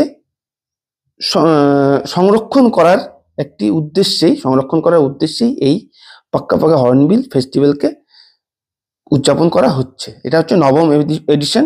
এখানে কি বলেছে দেখো, এই 9th এডিশন পাক্কা পাগা হর্নবিল ফেস্টিভ্যালের, যেটা অরুণাচল প্রদেশের একটি রাজ্যের অনুষ্ঠান, রাজ্যের দ্বারা আয়োজন করা হয়। এটি সেই জোসা ইন্দি পাক্কা কেসিয়াং ডিস্ট্রিক্টে অনুষ্ঠিত হয়। কবে, জানুয়ারি 18 থেকে 20 তারিখ পর্যন্ত হচ্ছে 2024-এ, মানে আগামীতে হতে চলেছে, 18 থেকে 20 তারিখ অব্দি কন্টিনিউ হচ্ছে। According to a statement by the organising কমিটির দ্বারা এটা তথ্য দেওয়া হয়েছে, 18 থেকে 20 তারিখ পর্যন্ত একটি কি হবে, পাক্কা কেসাং ডিস্ট্রিক্টে হচ্ছে, ঠিক আছে, যেখানে সেইজো সা বলে একটি স্থানে। এই ফেস্টিভ্যাল কি করছে, ওয়াইল্ড লাইফ কনজারভেশন, ওয়াইল্ড লাইফকে আরো সংরক্ষিত করে রাখার, ওয়াইল্ড লাইফকে সুরক্ষা প্রদান করার দিকে ফোকাস করছে, এবং with a particular emphasize on hornbills, বিশেষ করে এই পাখিটিকে রক্ষা করা হচ্ছে তাদের মেন উদ্দেশ্য, ঠিক আছে। এটি একটি বিরল প্রজাতির পাখি, যেটা বর্তমানে কি বিলুপ্তির পথে চলে যাচ্ছে। তো সেই দিকে লক্ষ্য রেখে পাখিদেরকে যাতে সংরক্ষণ করা যায়, এই পাখিদেরকে সংরক্ষণ বেশি করে রাখার জন্য এই অনুষ্ঠানটিকে আয়োজন করা হয়েছে, এবং মানুষের মধ্যে সচেতনতাকে পৌঁছে দেওয়ার জন্য, ঠিক আছে। 4 স্পেসিস, এই পাখিটির 4টি প্রজাতি রয়েছে, weather great Indian oriented pied and the কি বলেছে এখানে দেখো, এন্ডেঞ্জার্ড রফস নেক্ট, এটা হচ্ছে 4টি প্রজাতি এই পাখি, ঠিক আছে। আর ফাউন্ড ইন দি পাক্কা টেকা রিজার্ভ পিটিআর, মানে পাক্কা, এটা হচ্ছে ওই যে ন্যাশনাল পার্ক রয়েছে, সেটা পাক্কা টাইগার রিজার্ভ, ঠিক আছে, অর দি অরুণাচল প্রদেশের পাক্কা টাইগার রিজার্ভে এই পাখিটিকে দেখতে পাওয়া যায়। এটা 4টি প্রজাতি, এদেরকে মূলত আরো যাতে এরা অবলুপ্তির পথে না যায় সেদিকে নজর রাখাটাই হচ্ছে মেন উদ্দেশ্য। This area is also home to the নিশিদের হচ্ছে একটি এলাকা, আর এই লার্জেস্ট ট্রাইবাল গ্রুপ হচ্ছে এই নিশি, হচ্ছে অরুণাচল প্রদেশে, ঠিক আছে। এখানে বলছে Down to Earth had reported 2019 about the announcement by the chief minister Pema Khandu কি বলছে, ডিক্লেয়ার পিপিএইচএফ এটা স্টেট ফেস্টিভ্যাল, এই পিপিএইচএফ কে স্টেট ফেস্টিভ্যাল বলে ঘোষণা করেছে সেখানকার চিফ মিনিস্টার পেমা খান্ডু 2019 সালে ঘোষণা করেছিল, ঠিক আছে। আর first ever PPHF was held হচ্ছে 2015 সালে হয়েছিল, সেটা 16 থেকে 18 জানুয়ারিতে অনুষ্ঠিত হয়েছিল। আর এই বছর হচ্ছে কত, 18 থেকে 20 জানুয়ারি, এটা মনে রাখবে। এখানে দেখো সেখানে বিভিন্ন রকম অনুষ্ঠান হয়, হ্যাঁ, তার মাধ্যমে সেখানকার শুধু অরুণাচল প্রদেশেরই যে লোকেদের সচেতন তা না, বিশ্বব্যাপীও এই সচেতন বার্তাকে পৌঁছে দেওয়ার জন্য এই অনুষ্ঠানকে করা হয়, ঠিক আছে। সে কারণে এটাকে ন্যাশনাল একটি ফেস্টিভ্যাল বলে ঘোষণা করা হয়েছে। This year this festival theme কি, দুমতো দুমথ পেগা হাম দুমথ, ঠিক আছে। To translate to let our hornbills remain, মানে আমাদের হর্নবিলকে রক্ষা করতে হবে বা রক্ষা করতে দাও, ইন দিস নিশিস ল্যাঙ্গুয়েজ, এটা নিশিস ল্যাঙ্গুয়েজে বলা হয়েছে, ঠিক আছে। দমুথো দমুথো পাগা হাম দমুথো, ঠিক আছে, তাদের এই হর্নবিলকে রক্ষা করতে দেওয়ার জন্য এটা বলা হয়েছে, আর এটা এই বছরের থিম, ঠিক আছে। সমগ্র দেশের সমগ্র বিশ্বে এই অ্যাওয়ারনেসটাকে ছড়িয়ে দেওয়ার জন্য এটা বলা হয়েছে, ঠিক আছে।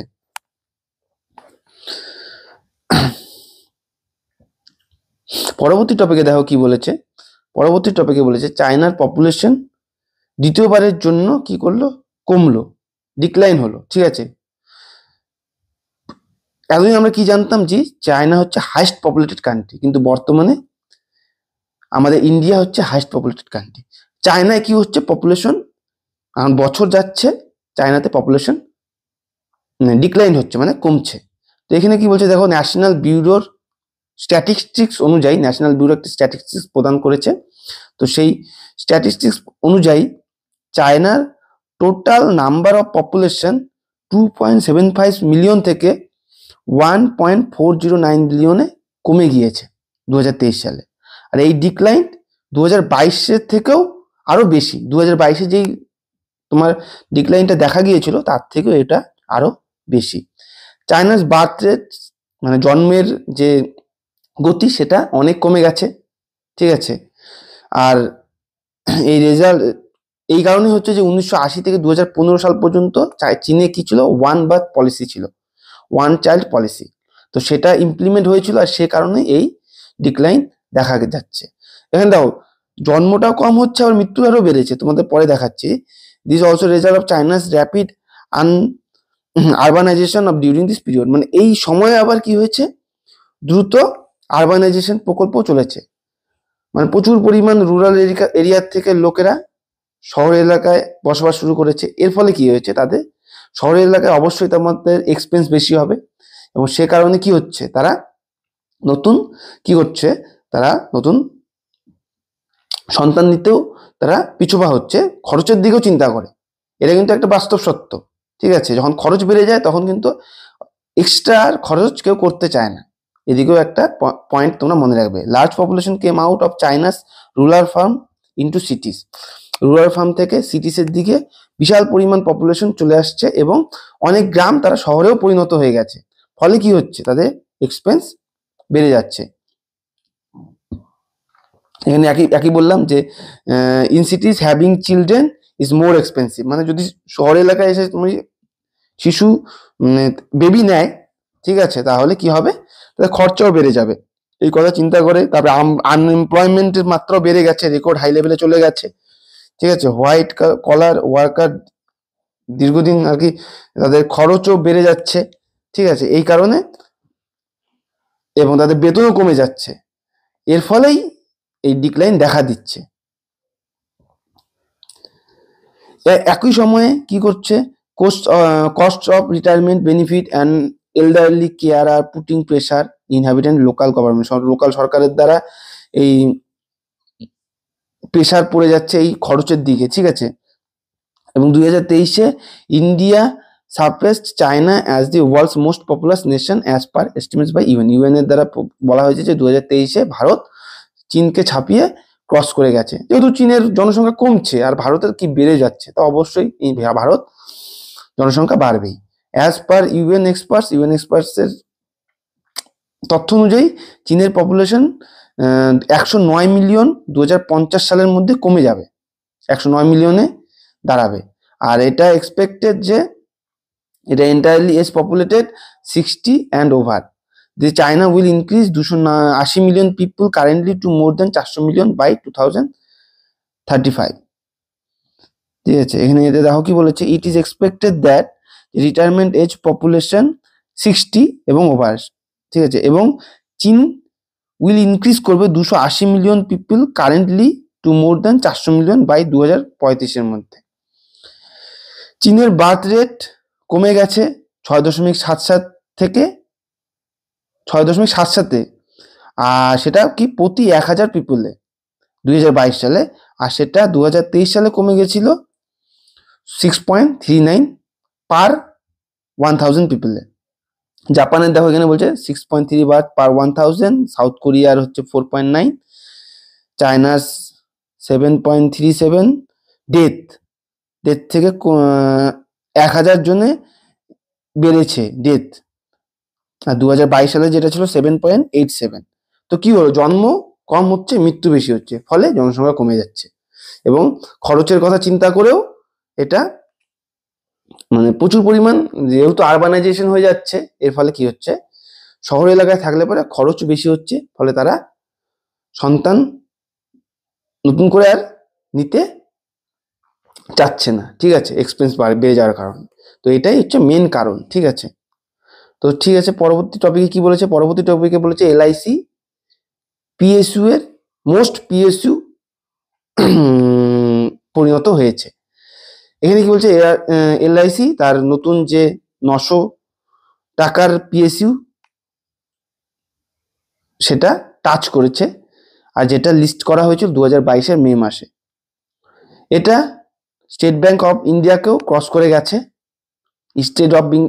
স্টেট অফ ইন্ডিয়ার যে পিএসইউ আছে তাকেও ক্রস করে গেছে। এটা 52 সপ্তাহে সব থেকে হাইয়েস্ট। ঠিক আছে, এটা স্টক মার্কেটে 17 জানুয়ারি 2024-এ উঠেছে। ঠিক আছে, এটাই বলেছে market LIC has now exceeded the of state bank of India, এটাই বলেছে স্টেট অফ ইন্ডিয়াকে ক্রস করেছে। এলআইসির মার্কেট অ্যাপ্লিকেশন ক্রস 5.66, আর যেটা স্টেট ব্যাংকের 5.63। এলআইসি তার যে শেয়ার ছিল তার স্টক মার্কেটে 875.25 লিস্ট করেছিল, এবং সেটা বর্তমানে 949 আইপিও প্রাইসে পৌঁছে গেছে। তবে সেটা এখনো 6.21% দূরে আছে, পৌঁছে যাবে খুব শীঘ্রই। দি গভর্নমেন্ট হোল্ডস, গভর্নমেন্টের শেয়ার এলআইসিতে রয়েছে 96.5%। আশা করি বোঝা গেল। এটুকু একটু মনে রাখবে যে এলআইসি তার মোস্ট ভ্যালু পিএসইউ এ পৌঁছেছে। ঠিক আছে, সেটা স্টেট ব্যাংকে ক্রস করে গেছে। পরবর্তী টপিকে বলেছে ইন্ডিয়ান আর্মি তাদের সম্ভব ইকোসিস্টেম, মোবাইল ইকোসিস্টেমকে সম্ভব একটি প্রকল্পের মাধ্যমে আরো সিকিউর করলো। ঠিক আছে, সম্ভব যেটা একটা এন্ড টু এন্ড এনক্রিপ্টেড একটি মোবাইল ইকোসিস্টেম, যেটা ডেভেলপ করা হয়েছে ভারতীয় আর্মির দ্বারা, ভারতের সেনার দ্বারা। সম্ভব তার অর্থ কি, secure army mobile Bharat version. এটা অপারেট করা হচ্ছে start of the art contemporary 5G টেকনোলজির দ্বারা। এখানে 5G টেকনোলজি ইউজ করা হবে। ইট হ্যাজ বিন ডেভেলপ, এটা উন্নত করা হচ্ছে কাদের দ্বারা, ন্যাশনাল সেন্টার এবং বিশেষজ্ঞ যে একাডেমিয়া ইন্ডাস্ট্রির কোলাবোরেটের মাধ্যমে, একসাথে কাজ করার মাধ্যমে এটা ডেভেলপ করা হয়েছে। উইথ দি ভিশন, কিসের জন্য, আত্মনির্ভর ভারতকে ডিফেন্সের ক্ষেত্রে আরো বুস্ট করার জন্য। ঠিক আছে, আত্মনির্ভর ভারতকে আরো কার্যকরী, প্রচুর পরিমাণে কার্যকরী যাতে হয় আত্মনির্ভর ভারত, সেই দিকে লক্ষ্য রেখে এই ডেভেলপমেন্ট করা হয়েছে। মানে এটা একটি আত্মনির্ভর ভারতের ইনিশিয়েটিভ। এই initiative align with the government ভিশনের ডুয়াল ইউজ ইনফ্রাস্ট্রাকচার এবং civil military fusion in technology দিকে লক্ষ্য রেখেই হচ্ছে। এবং ভারতের আর্মি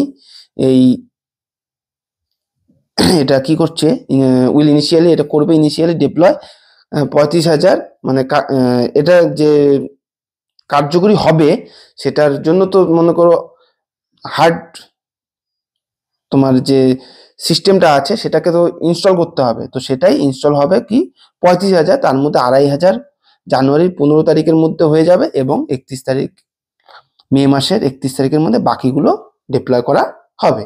ঠিক আছে, আশা করি বোঝা গেল। পরবর্তী টপিকে দেখো কি বলেছে, ইউএস মোস্ট পাওয়ারফুল তাদের যে মিলিটারি, সেটা 2024-এ ঘোষণা করা হয়েছে। তারা যে আর কি ইউএস কি হচ্ছে টপ র্যাঙ্ক করেছে, আর ভারত কি হয়েছে চতুর্থ মিলিটারি স্ট্রেংথ রয়েছে ভারতে। এখানে কি বলছে দেখো, গ্লোবাল ফায়ার পাওয়ার র্যাঙ্কিং অনুযায়ী India retain the position as the fourth strongest military globally, চতুর্থতম স্থানে হয়েছে। আর ইউনাইটেড স্টেট প্রথম স্থান অধিকার করেছে। তারপরে রয়েছে কি রাশিয়া এবং চায়না। তাহলে কি ইউনাইটেড স্টেট, রাশিয়া, চায়না এবং তারপরে রয়েছে ভারত। জিএফপির অ্যাসেসমেন্ট অনুযায়ী ইন্ডিয়ার পাওয়ার ইন্ডেক্স তার স্কোর হচ্ছে 0.1023, হ্যাঁ, আর যেখানে ইউএস এর হচ্ছে 0.0699, যেটা রাশিয়ার 0.072 এবং চায়নার হচ্ছে 0.076। টোটাল 145টি কান্ট্রির দ্বারা এটিকে মানে এই লিস্টটি 145টি দেশের মধ্যে করা হয়েছে। আর সেটার মধ্যে ভুটান হচ্ছে সব থেকে কিন্তু লিস্ট কান্ট্রি রয়েছে। এই ranking index decided after examining the country's on several parameter, বিভিন্ন রকম প্যারামিটারের উপর লক্ষ্য করে করা হয়েছে, যার মধ্যে রয়েছে কি মিলিটারি যে রিসোর্স রয়েছে, natural resource, industry, geographical feature এবং অ্যাভেলেবেল ম্যান পাওয়ার মানে যে আর্মি যে আমাদের রয়েছে সেদিকে লক্ষ্য রেখেও এই লিস্টটিকে পেশ করা হয়। পরবর্তী টপিকে দেখো কি বলেছে, প্রজ্ঞানন্দ, যিনি ভারতের নাম্বার 1 চেস প্লেয়ার হিসেবে তার আর কি স্থান পোক্ত করলো বা পাকা করলো। কাকে সরিয়ে? বিশ্বনাথন আনন্দ। এতদিন আমাদের ভারতের টপ নাম্বার 1 চেস মাস্টার কে ছিলেন? বিশ্বনাথন আনন্দ, কিন্তু তাকে সরিয়ে এখন আমাদের 18 বছর বয়সী প্রজ্ঞানন্দ, তিনি যাকে চিনি আমরা রমেশ বাবু প্রজ্ঞানন্দ নামে, তিনি প্রথম স্থান অধিকার করলেন।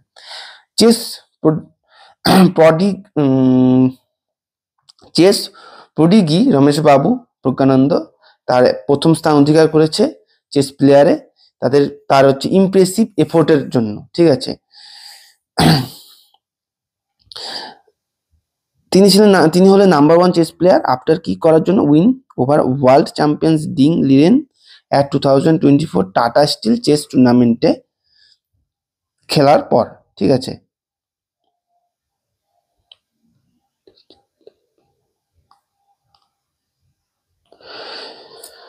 আঠারো বছর বয়সী ওল্ড এই প্রজ্ঞানন্দ, যিনি defeated the defending championship with the black piece and overtook the great Viswanathan Anand to become the top seed in the 2018, ঠিক আছে। Praggnanandhaa had become India's youngest grandmaster. তিনি প্রজ্ঞানন্দ আমাদের ভারতের সব থেকে যুবক আর কি কম বয়সী গ্র্যান্ডমাস্টার এবং বিশ্বের দ্বিতীয় ইয়াংগেস্ট গ্র্যান্ডমাস্টার।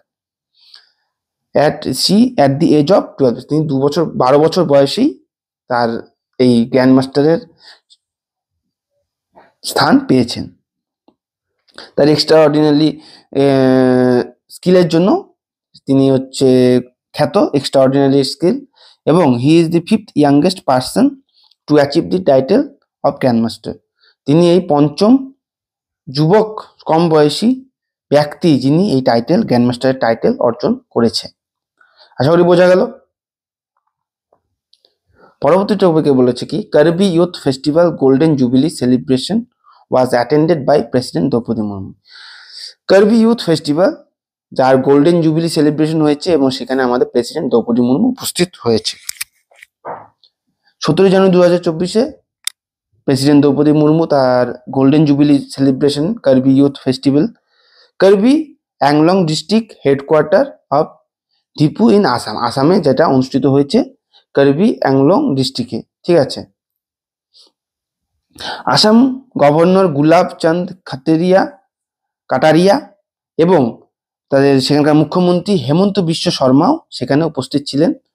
এবং কার্বি ইউথ ফেস্টিভ্যাল হলো তাদের সব থেকে পুরনো এবং সব থেকে বড় এথনিক ফেস্টিভ্যাল, যেটা উত্তর পূর্ব ভারতে অনুষ্ঠিত হয়। কার্বি এবং আদার এথনিক কমিউনিটিস যারা সেই স্থানে বসবাস করে, এবং এই কার্বি এবং ethnic communities living in this area হয়ে গেল অ্যাডমিনিস্ট্রেটিভ বাই দি কার্বি অ্যাংলো অটোনমাস কাউন্সিলের দ্বারা যারা পরিচালিত হয়, ঠিক আছে, KAAC এর দ্বারা পরিচালিত হয়। সেলিব্রেট দি ফেস্টিভ্যাল দিস ইয়ার, এই বছর এই অনুষ্ঠানটিকে সেলিব্রেট করা হচ্ছে গোল্ডেন জুবিলি ইয়ার বলে এবং অফ কার্বি ইয়ুথ ফেস্টিভ্যালের। এই ডিউরেশন ছিল annual event has been extended from the usual 5 day to 8 day. যেটা সাধারণত 5 দিন হয় প্রতি বছর, কিন্তু এবছর কি করা হয়েছে 8 দিন করা হচ্ছে, যেহেতু এটা এবছর golden jubilee year. This festival was started 12 জানুয়ারিতে শুরু হয়েছিল। এর মেইন লক্ষ্য হচ্ছে কি শোকেস দি ভাইব্রেন্ট কালচার, তাদের কালচারকে শোকেস করা এবং heritage of the Karbi community, এবং কার্বি কমিউনিটি যে আছে তাদের ঐতিহ্যকেও তুলে ধরা। ঠিক আছে, এটাই বলেছে। তো আশা করি বোঝা গেল যে কার্বি ইউথ ফেস্টিভ্যাল এটি হচ্ছে আসামের একটি কমিউনিটি, কার্বি, তাদেরই এই কালচার এবং তাদের ঐতিহ্য সংস্কৃতিকে সবার সামনে তুলে ধরার উদ্দেশ্যেই এই ফেস্টিভ্যালকে প্রতি বছর পালন করা, আর এবছর এটা গোল্ডেন জুবিলি সেলিব্রেশন করা হচ্ছে। ঠিক আছে, তোমরা মনে রাখবে সেখানকার মুখ্যমন্ত্রী হচ্ছে হেমন্ত বিশ্ব শর্মা এবং গভর্নর হচ্ছে গুলাব চাঁদ কাটারিয়া। ঠিক আছে, এবছর দ্রৌপদী মুর্মু আমাদের প্রেসিডেন্ট সেখানে উপস্থিত ছিলেন। তা হয়েছে 12 জানুয়ারি থেকে শুরু হয়েছে। ঠিক আছে, তো আশা করি বুঝতে পারলে। WMO ঠিক আছে কনফার্ম করেছে যে 2023 বিশ্বের সব থেকে উষ্ণতম বছর ছিল, এটাই ঘোষণা করেছে ওয়ার্ল্ড মেটেরোলজিক্যাল অর্গানাইজেশন, WMO এর ফুল ফর্ম। ঠিক আছে, ওয়ার্ল্ড মেটেরোলজিক্যাল অর্গানাইজেশন। ঠিক আছে,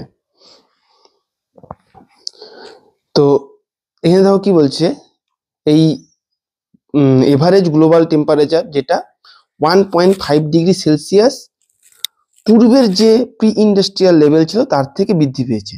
ঠিক আছে, আর এই symbolic because the Paris agreement on climate change aims to limit, Paris agreement করা হয়েছিল যেখানে এই লিমিট রাখা হয়েছিল, কিন্তু সেটা 1.5 ডিগ্রি পর্যন্ত বৃদ্ধি পেয়েছে। Average over decade rather than an individual year like 2023, it no more than 1.5 degree Celsius above pre-industrial level, মানে 1.5 ডিগ্রি থেকে বেশি বৃদ্ধি পায়নি, এটা সর্বোচ্চ 1.5 ডিগ্রি পর্যন্ত বৃদ্ধি পেয়েছে। এবং রিপোর্ট অনুযায়ী বলা হয়েছে যে এই যে টেম্পারেচার 2023 সালে বৃদ্ধি পেয়েছে সেটার মাত্রা হচ্ছে 14.98 ডিগ্রি সেলসিয়াস, যা গ্লোবাল এভারেজ টেম্পারেচার 2016 সালে ছিল তার থেকে 0.17 ডিগ্রি সেলসিয়াস পর্যন্তই বৃদ্ধি পেয়েছে, এটা 2016 তুলনায় বলেছে। ঠিক আছে, আর আলটিমেট যেটা তোমার গ্লোবাল টেম্পারেচার অ্যাপ্রোচ করে বৃদ্ধি করেছে 1.5 ডিগ্রি সেলসিয়াস পূর্বের যে ইন্ডাস্ট্রিয়াল লেভেল ছিল তার থেকে। আর 2023 হচ্ছে প্রথম বছর যেখানে এটা 1 ডিগ্রির উপরে বৃদ্ধি পেল। ঠিক আছে, 1 ডিগ্রি সেলসিয়াসের উপরে বৃদ্ধি পেল এই উষ্ণতার পরিমাণ। আর 2023 সালে 1.48 ডিগ্রি সেলসিয়াস বৃদ্ধি পেয়েছে 1850 টু 1900 এর যে ইন্ডাস্ট্রিয়াল পিরিয়ড ছিল তার থেকে। ঠিক আছে, এটা দেখো এটা প্রতি বছরই যদি বলো যে প্রতি বছরই এই উষ্ণতার মাত্রা বেড়ে চলছে। কারণ কি, আমাদের দেশ যত উন্নতি হচ্ছে, কান্ট্রি উন্নতি হচ্ছে, আমাদের সমগ্র পৃথিবীর উপর সেটা প্রেসার পড়ে যাচ্ছে, কারণ প্রচুর পরিমাণ কার্বনের নিঃসরণ হচ্ছে, তারপরে গ্রিন হাউস গ্যাসের বৃদ্ধি পাচ্ছে, তো পরিবেশে সেগুলো মিশে যাচ্ছে এবং উত্তাপের বৃদ্ধি করছে। ঠিক আছে, এখানে দেখো পরবর্তী স্লাইডে কি বলেছে, 2015 সালে প্যারিস অ্যাগ্রিমেন্টে সাইন করা হয়েছিল বিভিন্ন কান্ট্রির দ্বারা এই গ্লোবাল যে ওয়ার্মিং টেম্পারেচার সেটা কে আগে প্রতিরোধ করার জন্য, যা 1.5 ডিগ্রি সেলসিয়াসের বেশিও বৃদ্ধি পেয়েছে গত বছরে। ঠিক আছে, এই বিশ্বে কার্বন এমিশন বিভিন্ন রকম কি বার্নিং কোল মানে কয়লা পুড়ে বিভিন্ন তেল এবং গ্যাস থেকেও কি হচ্ছে, এর কার্বন যে এমিশন হচ্ছে সেখান থেকে এই লেভেল রেকর্ড পরিমাণ বৃদ্ধি পেয়েছে, নিউ রেকর্ডে পৌঁছেছে। দেখো শুধুমাত্র এখানে বিভিন্ন কারণ কি, যেমন কোল কয়লা পুড়েও এখান থেকে কার্বন নিঃসরণ হচ্ছে, এবং অয়েল গ্যাস কি বিভিন্ন আমাদের যেমন গাড়ি চালাই আমরা, প্রাইভেট কার ইউজ করি, বিভিন্ন যানবাহনের যে যে আর কি অয়েল পুড়ে যে আর কি তোমার যে নিঃসরণ হয়, ধোঁয়া নিঃসরণ হয়, সেখান থেকে তো কার্বন, সেখানে তো কার্বন প্রচুর মানে থাকে। তো সেখান থেকে কি হচ্ছে, সেটাই হচ্ছে এই গ্যাস, অয়েল, কোয়েল বার্নিং হচ্ছে আমাদের এই টেম্পারেচার বৃদ্ধির, গ্লোবাল টেম্পারেচার বৃদ্ধির মূল কারণ। তো এইগুলোকে আমাদের কি করতে হবে, কন্ট্রোলে নিয়ে আসার জন্য সব দেশ মিলে, পৃথিবীর সব দেশ মিলে একটি পরিকল্পনা তৈরি করতে হবে। ঠিক আছে, শুধুমাত্র যে দেশ করবে এবং শুধুমাত্র যে সরকারের দায় সেটা নয়, আমাদের সাধারণ মানুষকেও এসব ব্যাপারে অ্যাওয়্যার হতে হবে। ঠিক আছে, WMO সেক্রেটারি জেনারেল প্রফেসর সিলেস্টার সৌলো বলেছিলেন যে এটা শুধু একটি বছরের ঘটনা নয়, এটি প্রতি বছর এবং প্রতি ডিকেডের ঘটনা, যেটা ক্রমবর্ধমান বেড়েই চলছে। তো এটাকে যাতে খুব মানে যতটা বাড়ছে তার থেকে যাতে কিছুটা কমানো যায় এবং প্রতিরোধ করা যায়, সেদিকেও আমাদের লক্ষ্য রাখতে হবে। ঠিক আছে, সেদিকে আমাদের স্টেপ নিতে হবে। তো এখানে এটাই বলেছে। ঠিক আছে, ওয়ার্ল্ড মেটেরোলজিক্যাল অর্গানাইজেশনের সেক্রেটারি জেনারেলকে প্রফেসর সেলেস্টার সৌলো। পরবর্তী টপিক কি বলেছে, ভারতের টেনিস প্লেয়ার সুমিত নাগাল, তিনি ভারতের এমন প্রথম প্লেয়ার হলো যে 35 বছরে প্রথমবার গ্র্যান্ড স্ল্যামে কোনো মানে সিঙ্গেল সেশনে জিতেছে 35 বছরে, গত 35 বছরে। ঠিক আছে, এখানে দেখো কি বলছে, ইন্ডিয়ার টেনিস সেন্সেশন সুমিত নাগাল কি করলো, একটি ইতিহাস তৈরি করলো। ভারত বিশ্বের 27তম র্যাঙ্কে ধারী আলেকজান্ডার বুবলিককে হারিয়ে, যিনি হারিয়ে মেলবোর্নে। ঠিক আছে, in the first round 2024 Australian Open, 2024-এর যে অস্ট্রেলিয়ান ওপেনের ফার্স্ট রাউন্ড হয়েছিল, সেখানে আমাদের ভারতীয় টেনিস প্লেয়ার সুমিত নাগাল গত 35 বছরে প্রথমবার কোনো সিঙ্গেল সেশনে আলেকজান্ডার বুবলিককে হারিয়ে সেকেন্ড রাউন্ডের জন্য উত্তীর্ণ বা কি সেকেন্ড রাউন্ডে পদার্পণ করলেন। তো সেখানে স্কোর কি ছিল, 6-4, 6-2, 7-6, 7-5 সেই ম্যাচে হয়েছিল। এই ম্যাচ 2 hours 38 মিনিট চলেছিল। সুমিত নাগাল will be played in the second round of a Grand Slam for the second time in his career, তার কেরিয়ারে এটি দ্বিতীয়বার কোনো গ্র্যান্ড স্ল্যামের সেকেন্ড রাউন্ড খেলবে। 2020 সালে ইউএস ওপেন তিনি হেরেছিলেন ডমিনিক থিয়েমের কাছে সেকেন্ড রাউন্ডে। ঠিক আছে, আর নাগাল made his slam about in the 2019 US open against Roger Federer.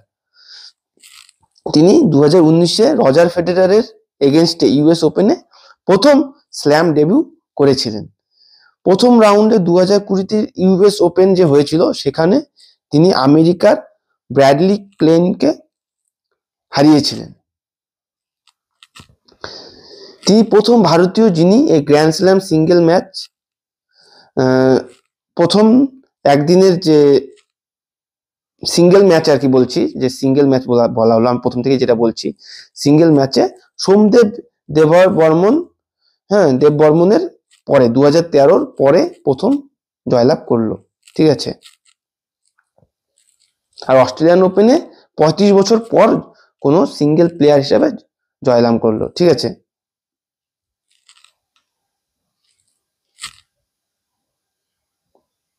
যেটা এবছর 31st সেশন, সরি এখানে কোথাও একটু ভুল হয়েছে, ভুল হয়ে গেছে, was seated 31st in Melbourne in the first round of the 2024। 2024-এ অস্ট্রেলিয়ান ওপেন হয়েছিল, সেখানে আর কি বুবলিককে হারিয়েছিল, এটাই বলেছে। ঠিক আছে, আর 35 বছর পরে ভারতীয় মেনের পক্ষ থেকে সিঙ্গেল ক্যাটাগরিতে তিনি গ্র্যান্ড স্ল্যামে দ্বিতীয় রাউন্ডের জন্য পদার্পণ হলেন। ঠিক আছে,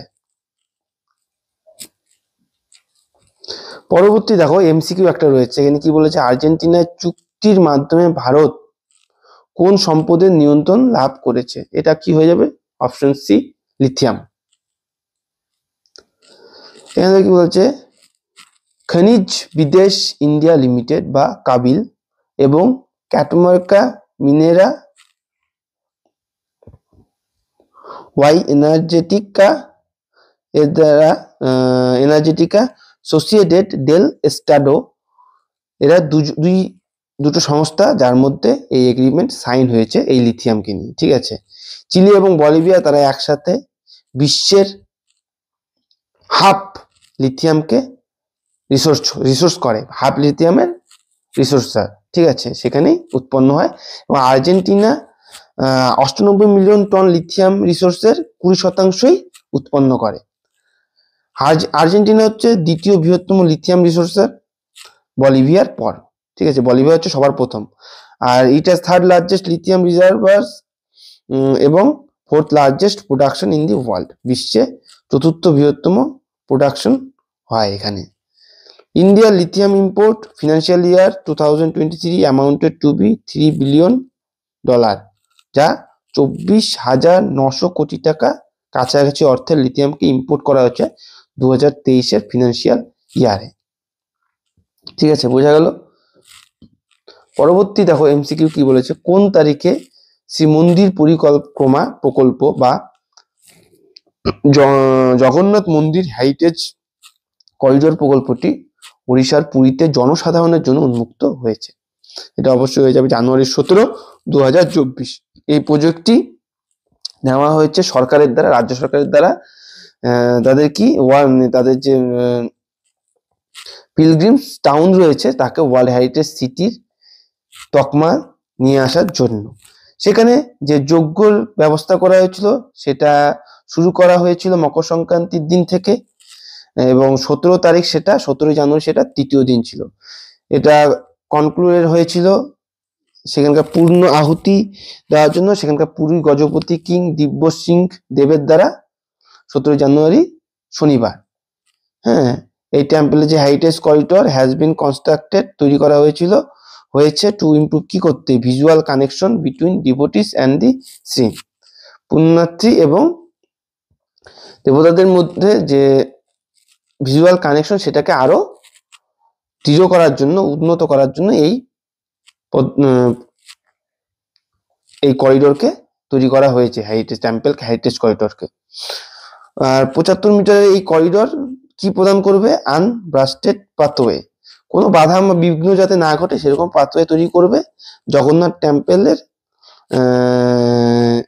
মেঘানদা পচারি আউটার ওয়ালে, মানে সেখানে আর কি জগন্নাথ মন্দিরে জগন্নাথের দর্শনের জন্য এই করিডোরকে তৈরি করা হচ্ছে, ঠিক আছে, এই 75 মিটার করিডোরকে। For the month beginning 22 January এই ওড়িশার গভর্নমেন্ট এই আয়োজন করেছে 10,000 ভিজিটার প্রতিদিন এই পুরীর মন্দিরে জগন্নাথ দেবের দর্শন করার আর কি করবে, সুযোগ করে দেবে 10,000 ভিজিটারকে, ঠিক আছে। এখানে কি বলে, জগন্নাথ টেম্পল পুরীর হচ্ছে মূল টেম্পল, যাকে জগন্নাথকে কি বলা হয়, বিষ্ণুর অবতারও বলা হয়। হ্যাঁ, এটা একটি হিন্দু টেম্পল আর ফেমাস ফর অ্যানুয়াল রথযাত্রা, এবং প্রতি বছর এখানে কি হয়, বড় মানে বিশ্বের বলতে পারো বড় রথযাত্রা এখানেই পালিত হয়। পুরীর জগন্নাথের যে রথযাত্রা এটা famous. The main temple of Jagannath at Puri was built by king Indradyumna of Avanti, অবন্তীর যে রাজা ইন্দ্রদুম্নার দ্বারাই এই পুরীর মন্দির তৈরি করা হয়েছিল। পরবর্তী এমসিকিউ প্রশ্ন দেখো কি বলছে, নবম ইন্ডিয়ান ইন্টারন্যাশনাল সায়েন্স ফেস্টিভ্যালটি কোথায় উদ্বোধন করা হয়েছে? এটা কোথায় হয়ে যাবে, ফরিদাবাদ, হরিয়ানা। এখানে দেখো কি বলেছে, কেন্দ্রীয় মন্ত্রী ডক্টর জিতেন্দ্র সিং এই নবম ভারতীয় ইন্টারন্যাশনাল সায়েন্স ফেস্টিভ্যাল আয়োজন করেছে, আর এটি শুরু হবে being organised at the campus of translational health science এবং টেকনোলজি ইনস্টিটিউটে অর্গানাইজ করা হয়েছে, এবং regional centre of biotechnology of the department of biotechnology in the ফরিদাবাদে আয়োজন করা হয়েছে। Science and technology public outreach at Amritkaal is the theme of this festival. কি বলছে, অমৃতকাল এটা হচ্ছে এবছরের থিম, যে science and technology public outreach in Amritkaal এটা এবছরের থিম, এই ফেস্টিভ্যালের থিম। আর এই international science festival has been আয়োজন করা হচ্ছে 2015 সাল থেকে আর the department of space and the department of atomic energy become part of এই আইআইএসএফ এর যে ইন্ডিয়ান ইন্টারন্যাশনাল সায়েন্স ফেস্টিভ্যালের 2021-এর কি ছিল অংশ হিসেবেও পার্টিসিপেট করেছিল। The department of space and the department of atomic energy become part, এটাও 2021-এ অংশ ছিল। পরবর্তী টপিকে দেখো কি বলেছে, আর্জেন্টিনার সুপারস্টার মানে যেটা ফেমাস আমাদের আর্জেন্টিনার যে ক্যাপ্টেন ছিল দীর্ঘদিন বা ফুটবলের তোমরা জাদুকরও বলতে পারো, লিওনেল মেসি, যিনি এবছর 2023-এর মানে গত বছর best FIFA men's player award পেয়েছে। তো এই অ্যানাউন্স করা হয়েছে made at the best FIFA football award ceremony লন্ডনে 16ই জানুয়ারি। রিটেন দি টাইটেল ওন 2022-তেও জিতেছিল। আর Messi also won this FIFA men's player of the 2019-তেও জিতেছিল। তাহলে এটা কি তৃতীয়বারের জন্য তিনি গত 4 বছরের তৃতীয়বার 3বারের জন্য তিনি এই পদক পেলেন। ঠিক আছে, এই সম্মানে তাকে ভূষিত করা হলো। In 2009, 2010, 2011, 2012, 2015, making it his 8th individual award overall. ঠিক আছে, Messi topped the voting, leaving behind other finalists Erling Haaland and Kylian Mbappe পর। ঠিক আছে, তারা কি রয়েছে, মেসি শীর্ষস্থানে রয়েছে ভোটিং এর দিক দিয়ে, তারপরেই রয়েছে কারা, এই আর্লিং হ্যালান্ড এবং কালিয়ান এমবাপ্পে, এরা সবাই ফাইনালিস্ট ছিল। স্পেন এবং বার্সেলোনা স্ট্রাইকার আইটিনা বোনামাটি যিনি ফিফা ওমেন্স প্লেয়ার অ্যাওয়ার্ডে পেয়েছেন, আইটিনা বোনামাটি। ঠিক আছে, বোনামাটি এটা কি বার্সেলোনা বা স্পেনের স্ট্রাইকার ছিলেন, তিনি মহিলা প্লেয়ার অ্যাওয়ার্ড ফিফার অর্জন করেছেন। উইংস ইন্ডিয়া অ্যাওয়ার্ড, যেটা ব্যাঙ্গালোর এবং দিল্লি এয়ারপোর্টকে বেস্ট এয়ারপোর্টের অ্যাওয়ার্ড হিসেবে দেওয়া হয়েছে। ব্যাঙ্গালোর এবং দিল্লি এয়ারপোর্ট একসাথে এই প্রেস্টিজিয়াস বেস্ট এয়ারপোর্টের অ্যাওয়ার্ড এবছর পেল, যেটা উইংস ইন্ডিয়া অ্যাওয়ার্ড 2024 হিসাবে দেওয়া হয়েছে বৃহস্পতিবার। আমাদের কেন্দ্রীয় মন্ত্রী সিভিল এভিয়েশনের জন্য যে কেন্দ্রীয় মন্ত্রী, তিনি যে জ্যোতিরাদিত্যা সিন্ধিয়া, তিনি এই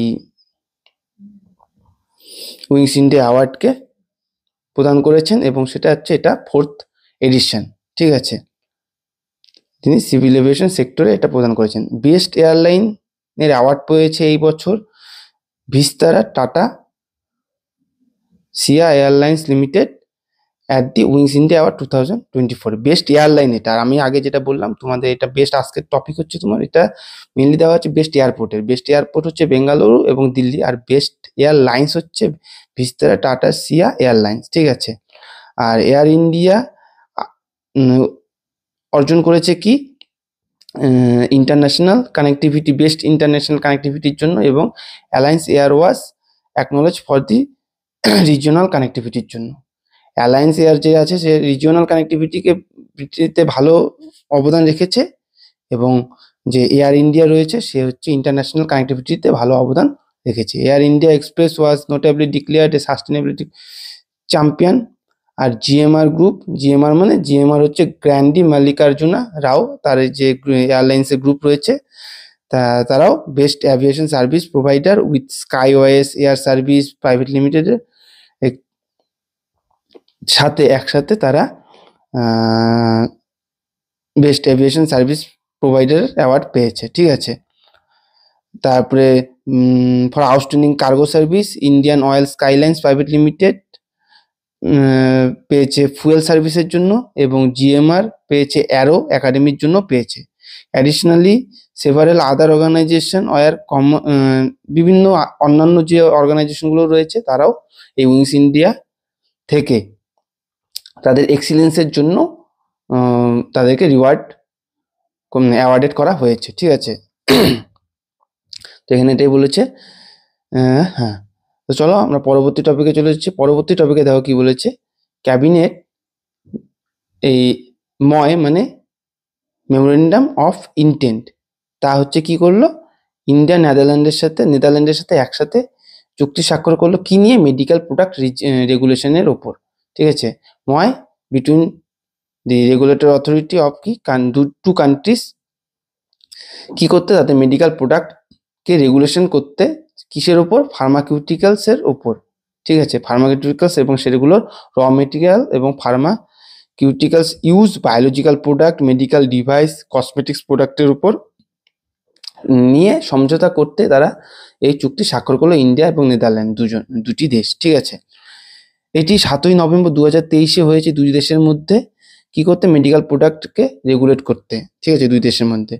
এই মেমোরেন্ডাম অফ ইন্টেন্ট যেটা স্টাবলিশ করা হয়েছে কি একটি, এই স্টাবলিশের মাধ্যমে, এই ময়ের মাধ্যমে কি করা হয়েছে? একটি ফ্রেম তৈরি করা হয়েছে কিসের?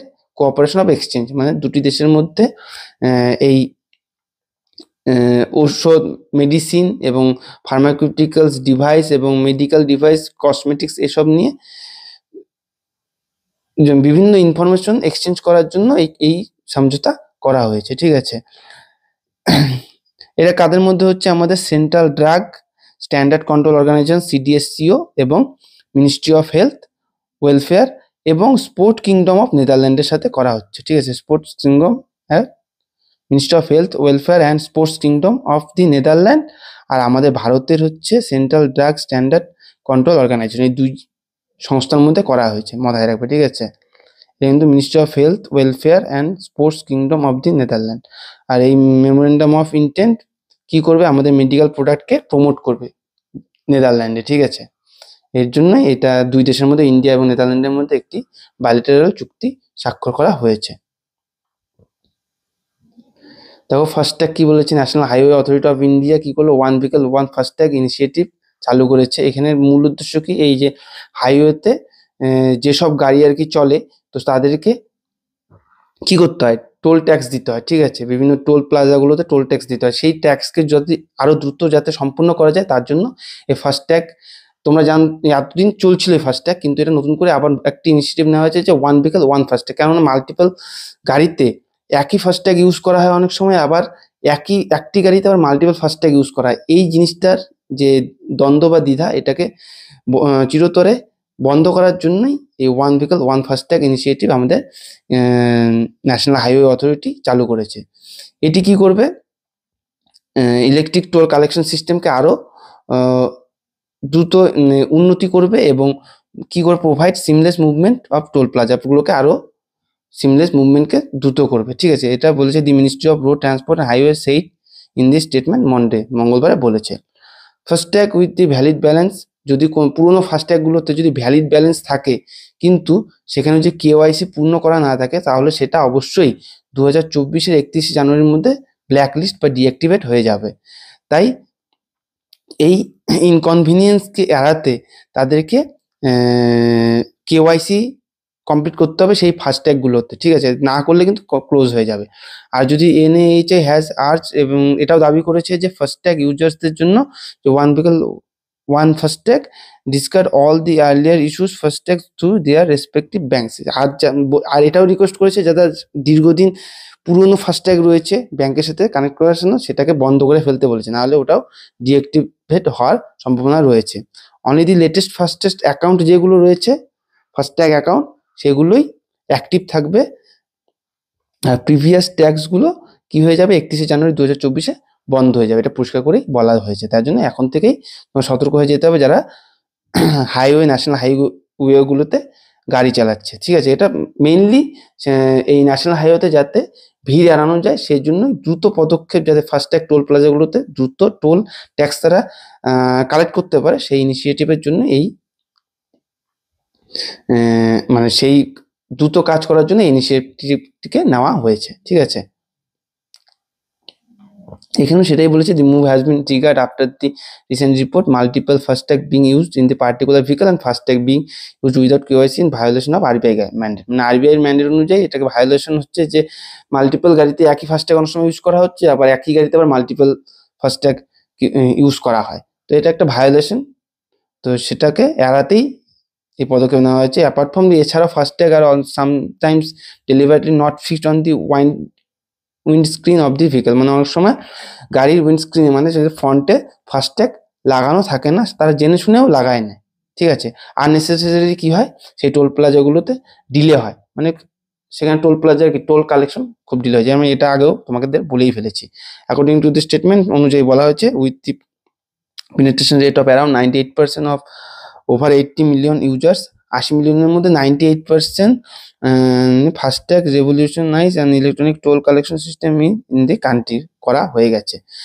The one vehicle one FASTag initiative will help make toll operation more efficient and ensure seamless and comfort journey for the national highway users. এটাই বলছি, ন্যাশনাল হাইওয়ে ইউজার্সের জন্য তাদের জার্নিকে কমফোর্ট করার উদ্দেশ্যেই এই ফাস্ট্যাগ প্রসেস চালু করা হয়েছে, এই পদক্ষেপ চালু করা হয়েছে। তোমাদেরকে এটা আমি ক্লিয়ার আগেই করে দিলাম, ঠিক আছে। তো ওয়ান নেশন ওয়ান ফাস্ট্যাগ, ঠিক আছে।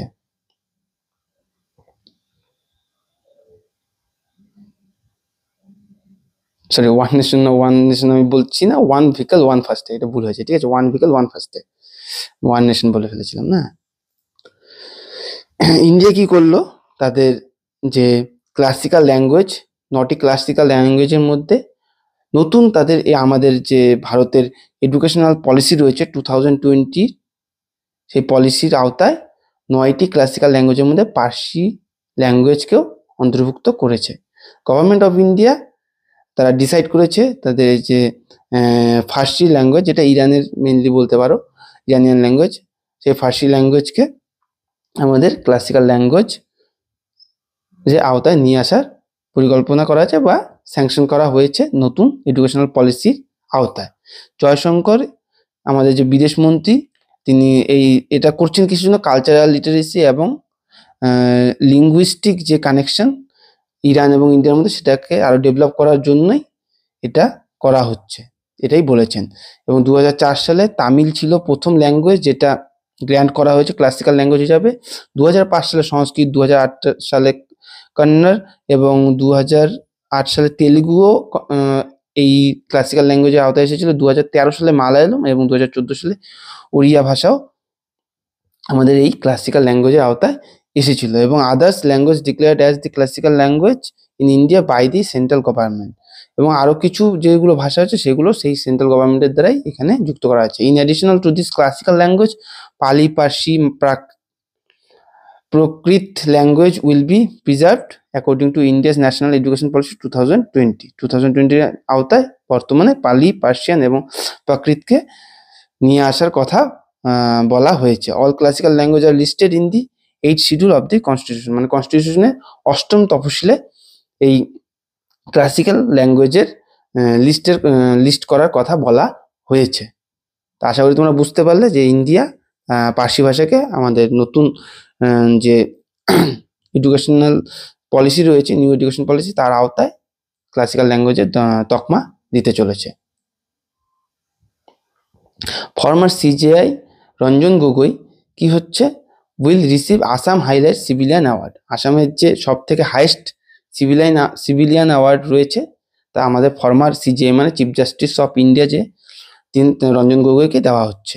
ফর্মার চিফ জাস্টিস আমাদের ভারতের এবং বর্তমান রাজ্যসভার এমপি রঞ্জন গগৈকে এই হাইয়েস্ট আসামের সিভিলিয়ান অ্যাওয়ার্ড প্রদান করা হচ্ছে আসাম বৈভব, যার নাম কি আসাম বৈভব। এই অ্যাওয়ার্ড প্রেজেন্ট করা হবে 10ই ফেব্রুয়ারি।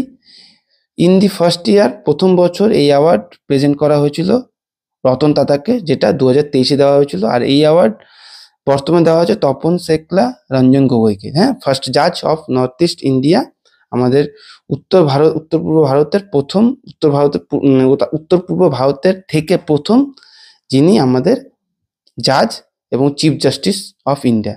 দেখো আমাদের যে বর্তমানে রাম মন্দির ইনগরেশন হচ্ছে, এই যে বাবরি মসজিদ এবং রাম মন্দিরের মধ্যে যে দীর্ঘদিনের বিবাদ, এই রঞ্জন গগৈ কিন্তু এর রায় দিয়েছিলেন, ঠিক আছে, এটা মাথায় রাখবে। This award রেকগনাইজেস his exceptional effort to explain delivery to justice and enrich jurisprudence, ঠিক আছে। তার এই বিচারে পুরস্কারটি মেনলি কি বলেছে, ন্যায় বিচারের প্রসার এবং আইন শাস্ত্রকে সমৃদ্ধ করার জন্যই তাকে এই স্বীকৃতি দেওয়া হচ্ছে। ব্যতিক্রমী ছিলেন তিনি, ঠিক আছে, সেই দিকে লক্ষ্য রেখেই তাকে এই পুরস্কারটি বা এই স্বীকৃতিটি দেওয়া হচ্ছে। বোঝা গেল? পরবর্তী টপিকে দেখো কি বলছে, পাকিস্তান তাদের মিলিটারি স্ট্রাইক করেছে ইরানে, ঠিক আছে। After Iranian air strikes inside Pakistan territory, মানে ইরান প্রথমে করেছিল, তারপরে তার প্রত্যুত্তরে পাকিস্তান তারা মিলিটারি স্ট্রাইক করেছে সেই ইরানে, এখানে সেটাই বলেছে। দেখো, Iran conducted strikes on Pakistan Balochistan. Iran সর্বপ্রথম পাকিস্তানের যে বালুচিস্তান বলে প্রভিন্স রয়েছে সেখানে অ্যাটাক করেছে। এর ফলে সেখানকার দু শিশু সেখানে মারা গেছে এবং আদার্স সেভারেল আরো অন্যান্যরা আহতও হয়েছে। তো 2 জন শিশু মারা গেছে, সিভিলিয়ান মারা যেয়ে থাকে, তাহলে এটা কিন্তু খুবই দুঃখের কথা, ঠিক আছে, ভাবার কথা। মানে দুদেশের সরকারের একটি কনফ্লিক্টে সাধারণ মানুষ এফেক্টেড হওয়া, এটাই হচ্ছে চিন্তার বিষয়, ঠিক আছে। তো সেখানে আবার 2 জন শিশু সেখানে প্রাণ হারিয়েছে, ঠিক আছে। এখানে এটাই বলতে চেয়েছি যে the exchange of military strikes between Iran and Pakistan has escalated tension in the Middle East. মধ্য এশিয়ার এটি একটি নতুন করে টেনশন দেখা যাচ্ছে মধ্য এশিয়াতে, পাকিস্তান এবং ইরানের মধ্যে যে আর কি এই যে স্ট্রাইক হচ্ছে দুই দেশের মধ্যে, ঠিক আছে। প্রথমে ইরান করেছে, এখন বর্তমানে পাকিস্তান তার প্রত্যুত্তরে জানিয়েছে। ইরান এবং পাকিস্তান তাদের বর্ডার শেয়ার করে, কত 900 কিলোমিটার বর্ডার শেয়ার করেছে, এবং পাকিস্তানের Balochistan Province shares border with ইরানস Sistan and Balochistan Province. মানে পাকিস্তানে যেমন বালুচিস্তান প্রভিন্স রয়েছে, সেরকম ইরানেও তাদের বালুচিস্তান প্রভিন্স রয়েছে। যেমন কিনা আমাদের ভারতের যেমন কাশ্মীর রয়েছে, যেমন পাকিস্তানেরও কাশ্মীর রয়েছে, সেরকমই তাদেরও পাকিস্তানেরও বালুচিস্তান রয়েছে এবং ইরানেরও বালুচিস্তান রয়েছে, এবং সেই প্রভিন্স নিয়ে তাদের বিতর্ক।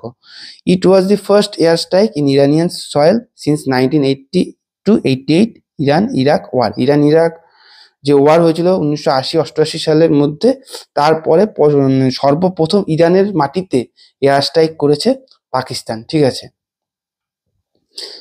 এখানে দেখো, ম্যাপে দেখো, এখানে দেখতে পারবে এই যে পাকিস্তান আর এই যে হচ্ছে ইরান, এটা হচ্ছে বর্ডার শেয়ার করছে ইরান আর পাকিস্তান 900 কিলোমিটার, ঠিক আছে, 900 মিটারে, তাই তো বলেছে না, 900 কিলোমিটারে।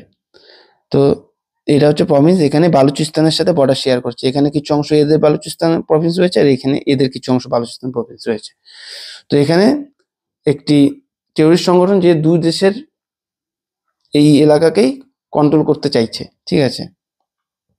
রিজন কি, দেখো, ইরান দাবি করছে যে সুন্নি মিলিটেন্ট, মানে যারা পাকিস্তানের ভেতরে রয়েছে তারা বেশিরভাগই কি সুন্নি।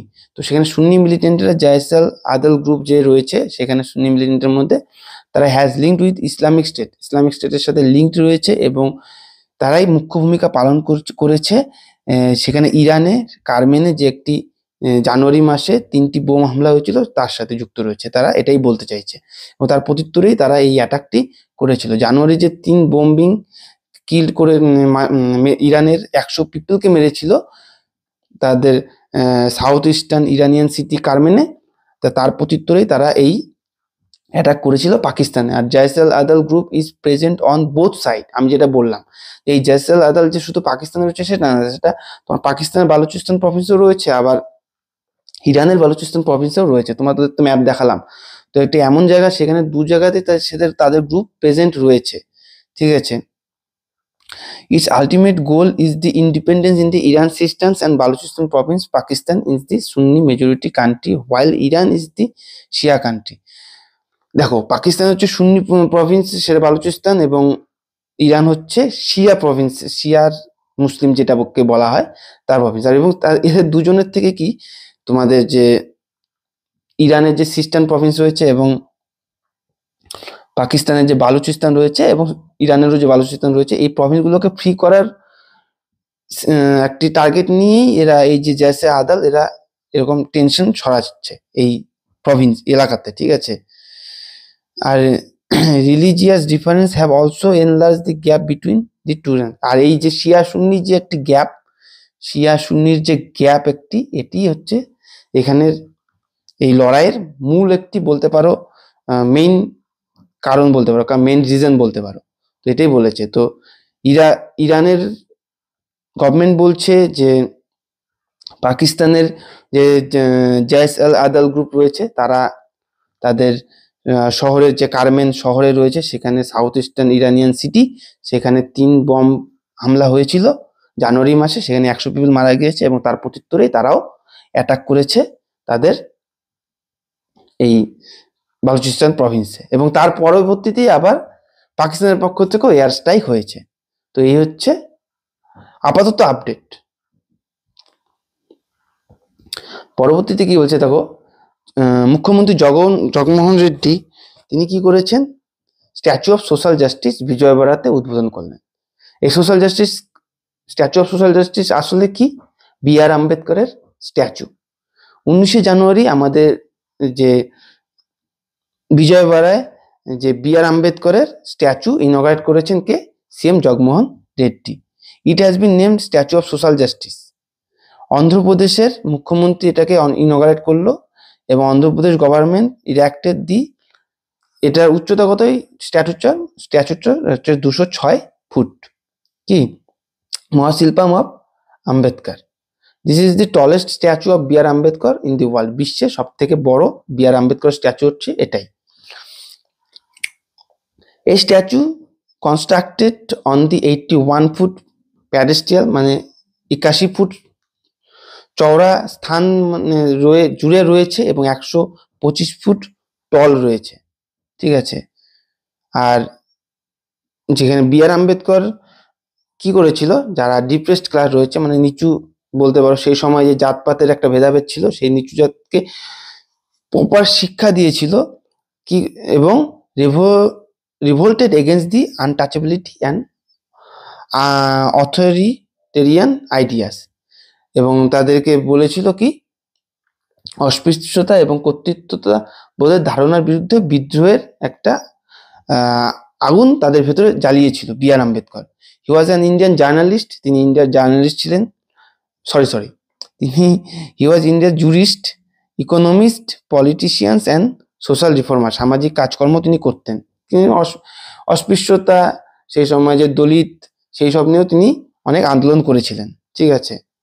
হি ওয়াজ দি ব্যাকওয়ার্ড ক্লাস নিয়েও আন্দোলন করেছিলেন প্রচুর। তাহলে he was the chairman of the drafting committee of কি, কনস্টিটিউশন। আমাদের যে কনস্টিটিউশন রয়েছে তার ড্রাফটিং কমিটির চেয়ারম্যানও আমাদের বি.আর. আম্বেদকর ছিলেন। তাই অনেক সময় কিন্তু এটা পরীক্ষায় চলে আসে যে আমাদের কনস্টিটিউশনের ড্রাফটিং কমিটির চেয়ারম্যান কে ছিলেন, বি.আর. আম্বেদকর, মাথায় রাখবে।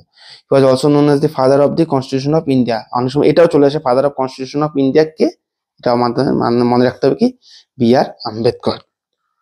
He was the first law minister of India, তিনি আমাদের ভারতের আবার প্রথম ল মিনিস্টারও ছিলেন। He has started the Dalit Buddhist movement in India, তিনি প্রথম ভারতে এই দলিত বুদ্ধিস্ট মুভমেন্ট চালু করেছিলেন, ঠিক আছে। এটা জানার বিষয়, মনে রাখবে। তো এটা কি হয়েছিল, 19 জানুয়ারি, সেই কোথায়, আমাদের অন্ধ্রপ্রদেশে বি.আর. আম্বেদকরের প্রায় 206 ফিট উঁচু একটি কি করলো, মূর্তি বা স্ট্যাচু আনভেল করা হলো, যার নাম কি, statue of social justice.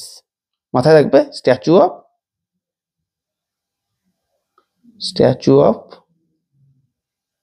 Social justice. পরবর্তী টপিকে দেখো কি বলছে, জানুয়ারি 19 তারিখে খেলো ইন্ডিয়া ইউথ গেম 6ম এডিশন PM মোদির দ্বারা ইনঅগারেট করা হলো। প্রাইম মিনিস্টার নরেন্দ্র মোদী 3 দিনের ট্যুরে গিয়েছিলেন জানুয়ারির 19 তারিখে। আর ইনডোর এবং আউটডোর গেম এখানে অনুষ্ঠিত হতে চলেছে, সেটা কোথায়, জওহরলাল নেহরু স্টেডিয়াম, চেন্নাই, 19 থেকে 31 তারিখ পর্যন্ত। আর এটি প্রথমবার সাউথ ইন্ডিয়ায় হচ্ছে, খেলো ইন্ডিয়া ইউথ গেম এই প্রথমবার সাউথ ইন্ডিয়া অনুষ্ঠিত হচ্ছে। আর এই গেমে কোথায় কোথায় অনুষ্ঠিত হবে, তামিলনাড়ু, চেন্নাই, মাদুরাই, মাদুরাই, ত্রিচি অ্যান্ড কোয়েম্বাটুরে, ঠিক আছে। এই 4টি সিটিতে অনুষ্ঠিত হতে চলেছে, এটা মাথায় রাখবে। খেলো ইন্ডিয়া ইউথ গেম 19শে জানুয়ারি, এটা 6th এডিশন। তো চলো, আজকের টপিকগুলো নিয়ে তোমাদের সাথে আলোচনা করলাম। তোমাদের ইনফরমেশনগুলো কিরকম লাগবে, কতটা ইনফরমেটিভ মনে হলো, তো তোমরা অবশ্যই কমেন্টে জানাবে, ঠিক আছে। তোমরা আরো কি কি ইনফরমেটিভ ভিডিও চাও, কি টাইপের ভিডিও চাও, তোমরা অবশ্যই কমেন্টে জানাবে। তোমাদেরকে বারবার বলছি, তো তবেই আমরা কি করতে পারবো, আমাদের ভিডিওকে আরো উন্নত করতে পারবো, ঠিক আছে। আর তোমাদের বন্ধুদের সাথে শেয়ার করে দাও, যাতে তারাও এই ভিডিও থেকে উপকৃত হয়। তো আজকের মতন ভিডিওটা এখানেই শেষ করছি। পরবর্তী ভিডিওতে দেখা হচ্ছে। সবাই সুস্থ থাকো, ভালো থাকো, আর ইনফরমেশন কালেক্ট করতে থাকো, এবং সবসময় আপডেটেড থাকার চেষ্টা করো, ঠিক আছে। তো পরবর্তী ভিডিওতে দেখা হচ্ছে। সবাই সুস্থ থাকো, ভালো থাকো। জয় হিন্দ, জয় ভারত। ধন্যবাদ।